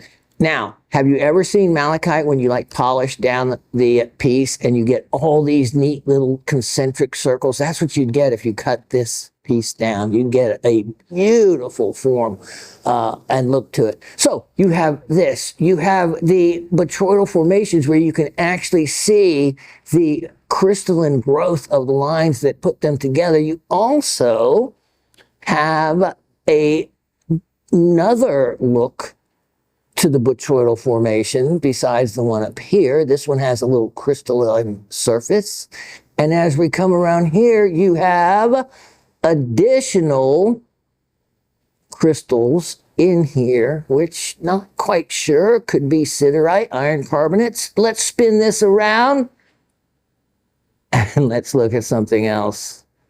Barite. We have barite in this. We also have gypsum, which is, you know, can be in the form of selenite. And let's look along this edge. Ooh, look at this. Some beautiful little light blues there. Could be chrysocolla. Let's look on the back and spin it around this way. And this is my favorite part. Look at this azurite. Look at the azurite. As we come in on this, look at that. Can you imagine if you cut a cabochon out of this section? Which, obviously, all of this probably has azurite underneath it, going back a good ways, most likely. So it looks like a layer of azurite. Look at the banding in that. That is gorgeous. So you have azurite on top of malachite over the azurite. An amazing specimen. You're going to have all kinds of goodies in here. These are going to be some type of ore body. You're probably going to have dolomite in this as well. But look at that. Look at that ledge of beauty. This is a incredibly attractive specimen. Yeah. There's some of the selenite on it right there. And price opportunity I have is an excellent one, because especially when I sale price it down to only $48. Only $48 on that one. Yeah, I saw this. And so what this is, let's look at that a little closer. It looks like there is, was another mineral that probably actually changed the chemical makeup of the surface area of this. So the very surface of it could be, there's so many different other related copper minerals, but there is something that definitely affected that and changed its chemical structure, which is pretty interesting to see, and another area to learn from. Look at that. That is a cabinet quality and cabinet size specimen for $48. Yeah, that's kind of crazy. As is this next deal. Okay, so I have 3 pendants. Item number 1105323. And so let's see here. Snowflake obsidian. Snowflake obsidian. I wonder if any of you know what makes up the snowflake. I'll have to think about that. Okay, aventurine. Aventurine. We've talked about what makes up the snowflake in this. We've talked about what makes up the reflections in aventurine. And let's look at this. Wonderful picture jasper.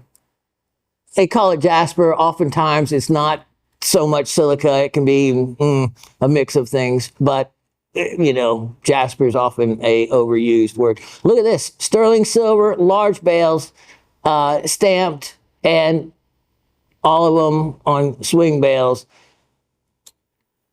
All 3. How about this? Super, super opportunity. Especially with silver having gone up like it has. Big time sale. All 3 of them. Let's do this. Wow. $28. $28 for all 3. So that's like $9 each. Yeah, $28 set. Perfect. Perfect. And you to just drill the holes through them. The silver bale. Of course, that's an excellent value. Give a couple away as a gift. Keep one for yourself. That kind of thing. Let me show you. Here is another item, 1171524. And look at this. This is a beauty, because even though it doesn't look much like there, When you look at this closer, let me give you that. It is 117-1524. Look at this. Look at this. There we go. Dave knows where to look. Look at these little bugs in there. Look at that. Look at the azurite crystals. Oh, do you need info? Here we go. Let's look at that. Moroccan malachite crystal and azurite collector specimen with botryoidal goethite. We haven't seen that yet. Quartz and limonite from Bouazzer, Morocco. And now, while Latif is doing that, I am going to show you this. Okay, so when we look at this and we look at those crystals, that's cool enough. But wait, there we go. There we go. Look at some of those colors. Look at that. How fun that would be to find the deposit where this, and start finding something like that buried by the earth. But as we turn this around, look at this. That's what I'm talking about. That is the botryoidal goethite. Let me get this up for Latif to get some info for you. Now, I think that it is the goethite on this side and that pocket, as we look deep into it, that makes this the specimen so unique. Dave, take us back in that cavern. I think he's got the info now. Look at that. Look at the botryoidal goethite. Maybe mixed with some limonite. Wow. Let me give this to him so you can get the goethite up on there. There you go, Latif.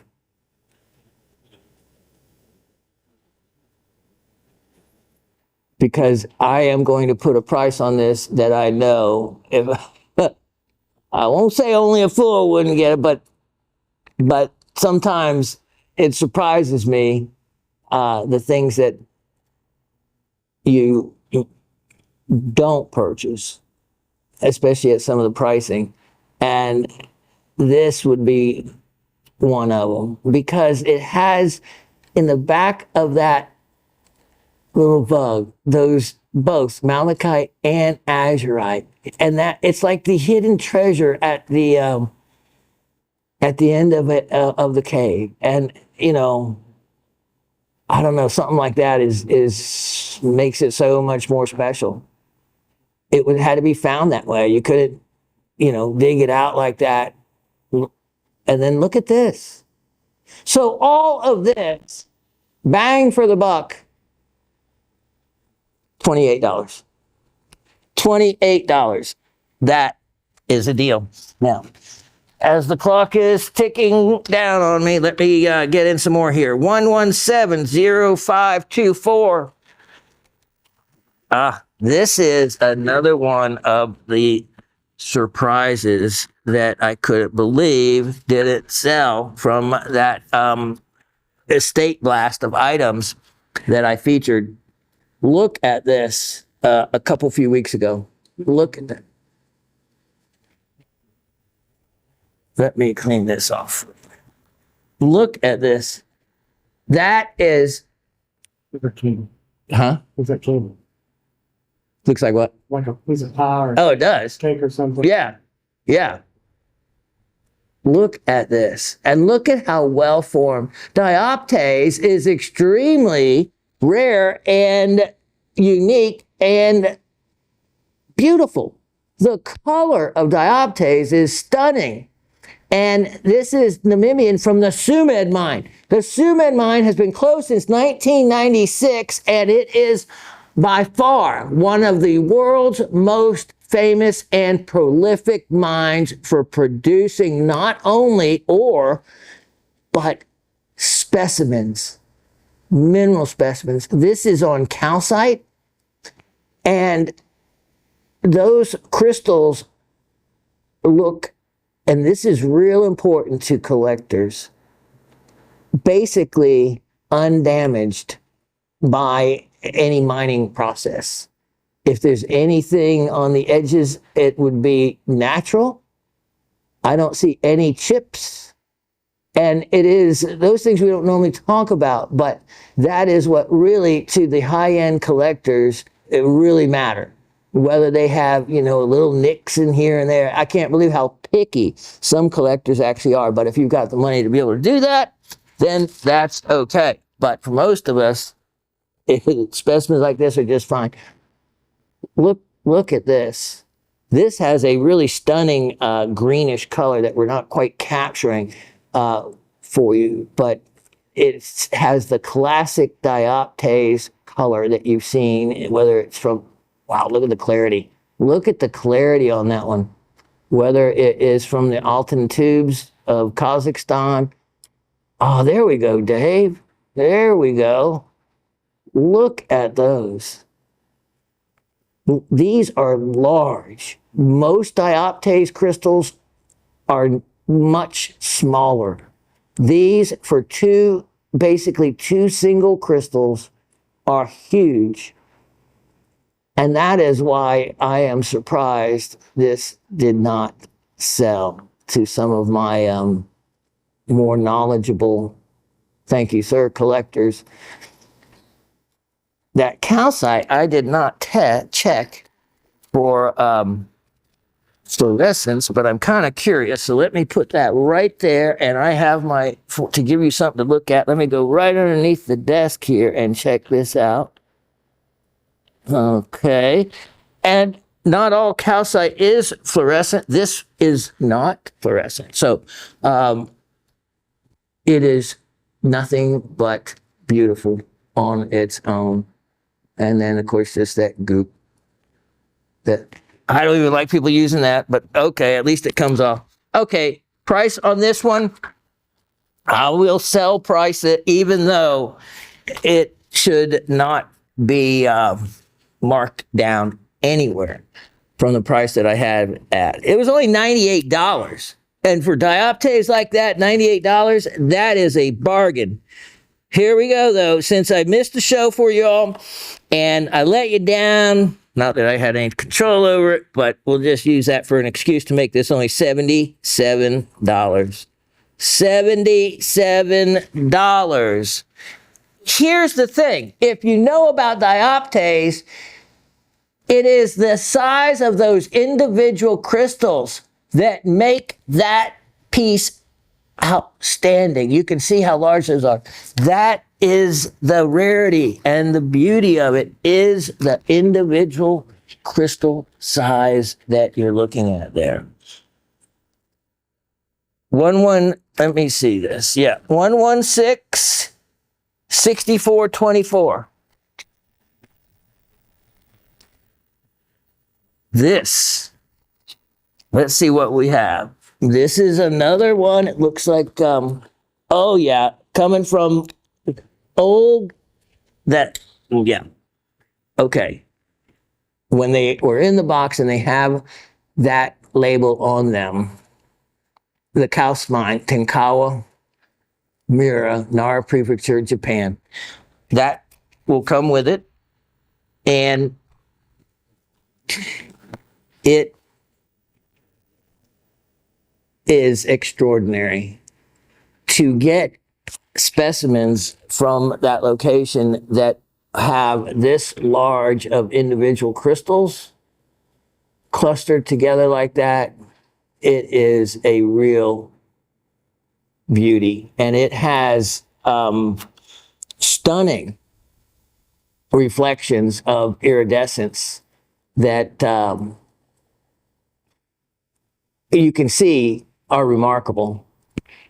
Dave, let's try something. Turn that light off for just a second and let me see just this one for a moment and see if this doesn't bring out some other colors, because that's just it. Add different light, different angles, different colors, and you are going to get wonderful displays of iridescence. Oh, thank you, sir. This is a real large piece in the world of Japanese garnets. This is, you can see 3 nice dodecahedrons together. And those of you, as I said, you can just watch TV, take a cloth, some diamond compound, and you can clean off those faces if you have a rotating lap, or if you have one of those little nail polishing battery operated thingamajigs that I brought in and showed you. They work great. Get some diamond compound and you can sit there at low RPM and it will strip off all of that surface you see. And with one of those, you can get down on these odd angles where you can't on a flat lap get into something like that. So it is not affecting the crystal. It doesn't affect the price. It doesn't affect anything except it brings out more of the beauty of the reflections. And diamond compound, use 3000 mesh, will work fine and leave you still with a beautiful surface. If you want to drop down to 1200, it will remove the surface imperfections faster. And you can always then go back up to a higher mesh if you don't think the polish is like what it was originally. But yeah, you can do that at home yourself, as I think Miss Barbara tried at one time and didn't have so much luck, but I think I told her how to do that correctly. So this piece, take advantage of it. And I am going to sale price it for you, even though, again, that is a rare size and one that shouldn't be marked down at all. But I'm going to do it, and we're going to do it for only $77. $77 on that. And when you look at the weight and you go and look what they are selling for like that in that quality, and it'd be hundreds of dollars. It is really a crazy kind of price. Okay, I almost forgot some things I had behind me. It's obvious that Raven isn't here because the back display wasn't very impressive, was it? All right, just look at the rocks and minerals, not the display. Look at this. Look at this. Oh, man, this is item 118-4124. And I found this. Other than that, she would never let me offer this. But I found this again. When I say found, a lot of you probably think, what do you mean found? You mean you lost something like this? Oh, yes. You just have to see our house. 4,000 specimens later, and now it's probably 4,500 or something. And there is still, I love it. I love it. I love it. I love having so many rocks around me that it just never ending. Anyway, look at this. I call it a figure 8 style because it looks like a figure 8. And it really has a nice light amethyst color tone to it. But it has some special things right down here. And if you look, this is going to be, they're calcite crystals. You see that? You see the dog tooth really on it, going right through there. And there's another one, and quartz is covering them back up some. And then here's the other neat thing, let me show you, is there's goethite in the crystals. Look at these. So here is where, there we go, Dave. Let's zoom in on that one, because that's going to be a perfect one to be able to tell goethite from others when they look like the end of a broom straw handle. So let me get this out. And let's see if we can work our magic a little bit right through here. And, okay, so you see the little specks. That's common. But when they're big enough, they look like the end of a broom. There's another one there. And there's another bigger one there. So anyway, that's what you look for. You can also maybe find some phantom amethysts in here. There's probably some, if you see red inclusions, they're going to be hematite, little hematites in there probably. And it probably could use, a lot of that could probably be cleaned out. You could definitely take, I always ask my old dentist for old dental tools, and I have hundreds of them now. Maybe I'll even give some away because they work really great. If they work great for your teeth, need to see, I probably need to use a little more on that, but then they were going to work great for the hardness of crystals, for being able to pick out things like that is often just detritus or built up that a brush won't get, but a dental tool will certainly remove that. While you're watching TV doing nothing else, why not? How would you like this? It's not going to get ever any lower than the price I'm going to offer this for. The unique shape certainly makes it worth the only $68 I'm asking for that. Only $68. Look at that size. Oh, they also talk about, you also always know it's from the Las Choyas mine in Chihuahua, in Chihuahua, because you have this gray agate, banded agate often along the edges, indicative of the coconut geode style found in Mexico. All right, let's see. We have a few more minutes left with you. I am not going to waste a moment of it. I had more diamonds to show you, but if you had seen those before, and we'll see. Oh, yes, almost forgot some items I have not featured before. Here we go. For those of you that like gemstones, like this is item number 1184724.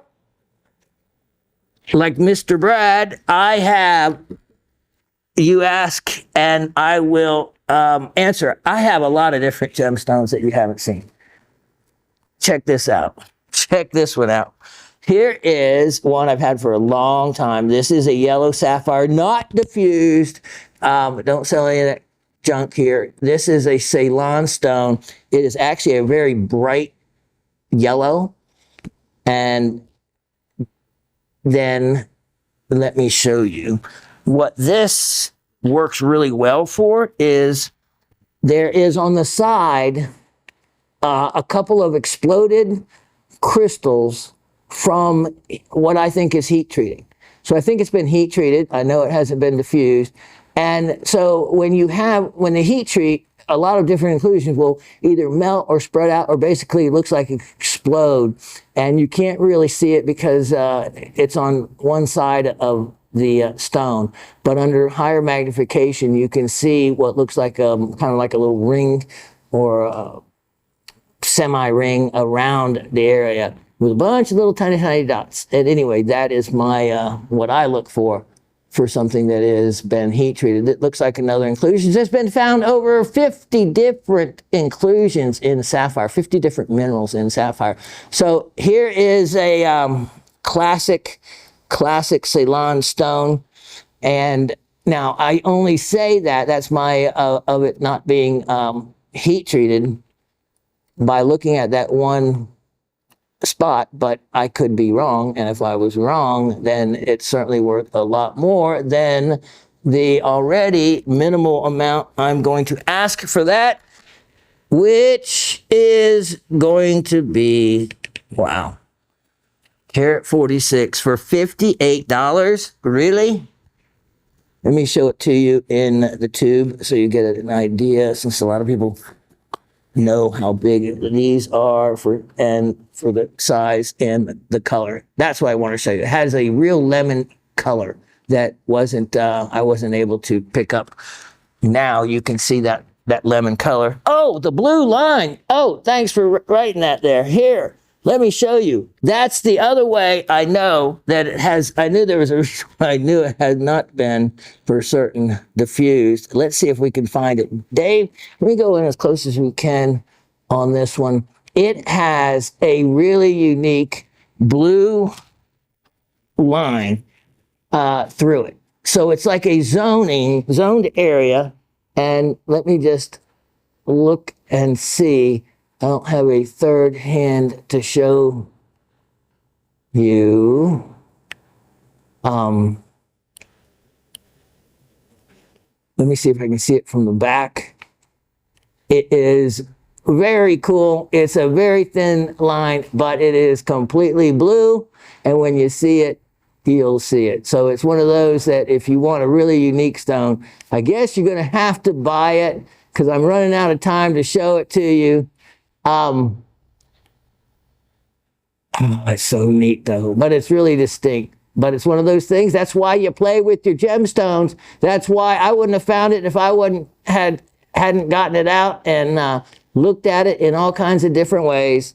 So anyway, that's why that's in the description of a blue line, because it's in there. Find it. You're going to have fun. And let me see one more last moment there, Mr. Dave, because there was that one I had missed showing that I wanted to. And, well, I guess we will just have to wait. Oh, here's the last one. Okay, here we go. Item 1184424. Not a real big deal, but I tell you what, if you want big rubies, here we go. I made up a parcel of nothing but those large, and look at this. Look at this. These are all tumbled by me. This is a beautiful, actual grayish lavender. Nice quality. Could actually, you see that on the end? You see that reflection? Possible star. Look at these black, I've never offered black sapphires, but look at the blue. I just noticed. I did not see this before. I just thought it was a black star, possible black star sapphire. Look at the blue on that. Wow. Here is another black sapphire potential star right there. Potential star, but right now I see a little blue in this one too. Shawn, you lost your mind offering this stuff without knowing what you're selling. Anyway, there we go. 200 carats to this parcel as well. And it'll be the last item of the show, unfortunately, because having missed a week, I've missed all of you all and missed bringing you these items. So price on this opportunity is going to be as an amazing opportunity, because here we go. It is an amazing opportunity. $24. Only $24. And this is, look at that cutting quality, and or whatever else you want to do with them. Look how large that is. All right, that'll do it for now. I'll be right back with trivia. Okay, well, that made it easy because we can't do trivia this week. I was so wanting to get back to the normal schedule, but since I can't access the comment section of your replies, I guess we can't do trivia yet. And so all that is getting going as each day passes. Things are getting back to normal. So we'll just hold off on the trivia till things are back to normal. But get in on not only the amazing sale price items, but the new items I have as well. And look forward to the next show. And we did everything we could. As a matter of fact, last Thursday when we recorded the show, I was planning on doing the show up until 5:45 a.m. that morning. I'd already been up. I get up to prep for the show at 4 a.m. So I was up, and then I got a text from Asif saying that, of course, due to everything involved, that we couldn't shoot the show that day. So things happen at the last minute, out of my control, as it happened then. And if I could have brought you a show, we do everything we can so that we don't miss one. And I just appreciate your support and your patience, and your continuing to get the items that you wanted. And I'm sure by now it's up and running because it's supposed to be as of today being Thursday. So rock and roll with emphasis on the rock. Take care, all of you. Again, appreciate your support more than you'll ever know.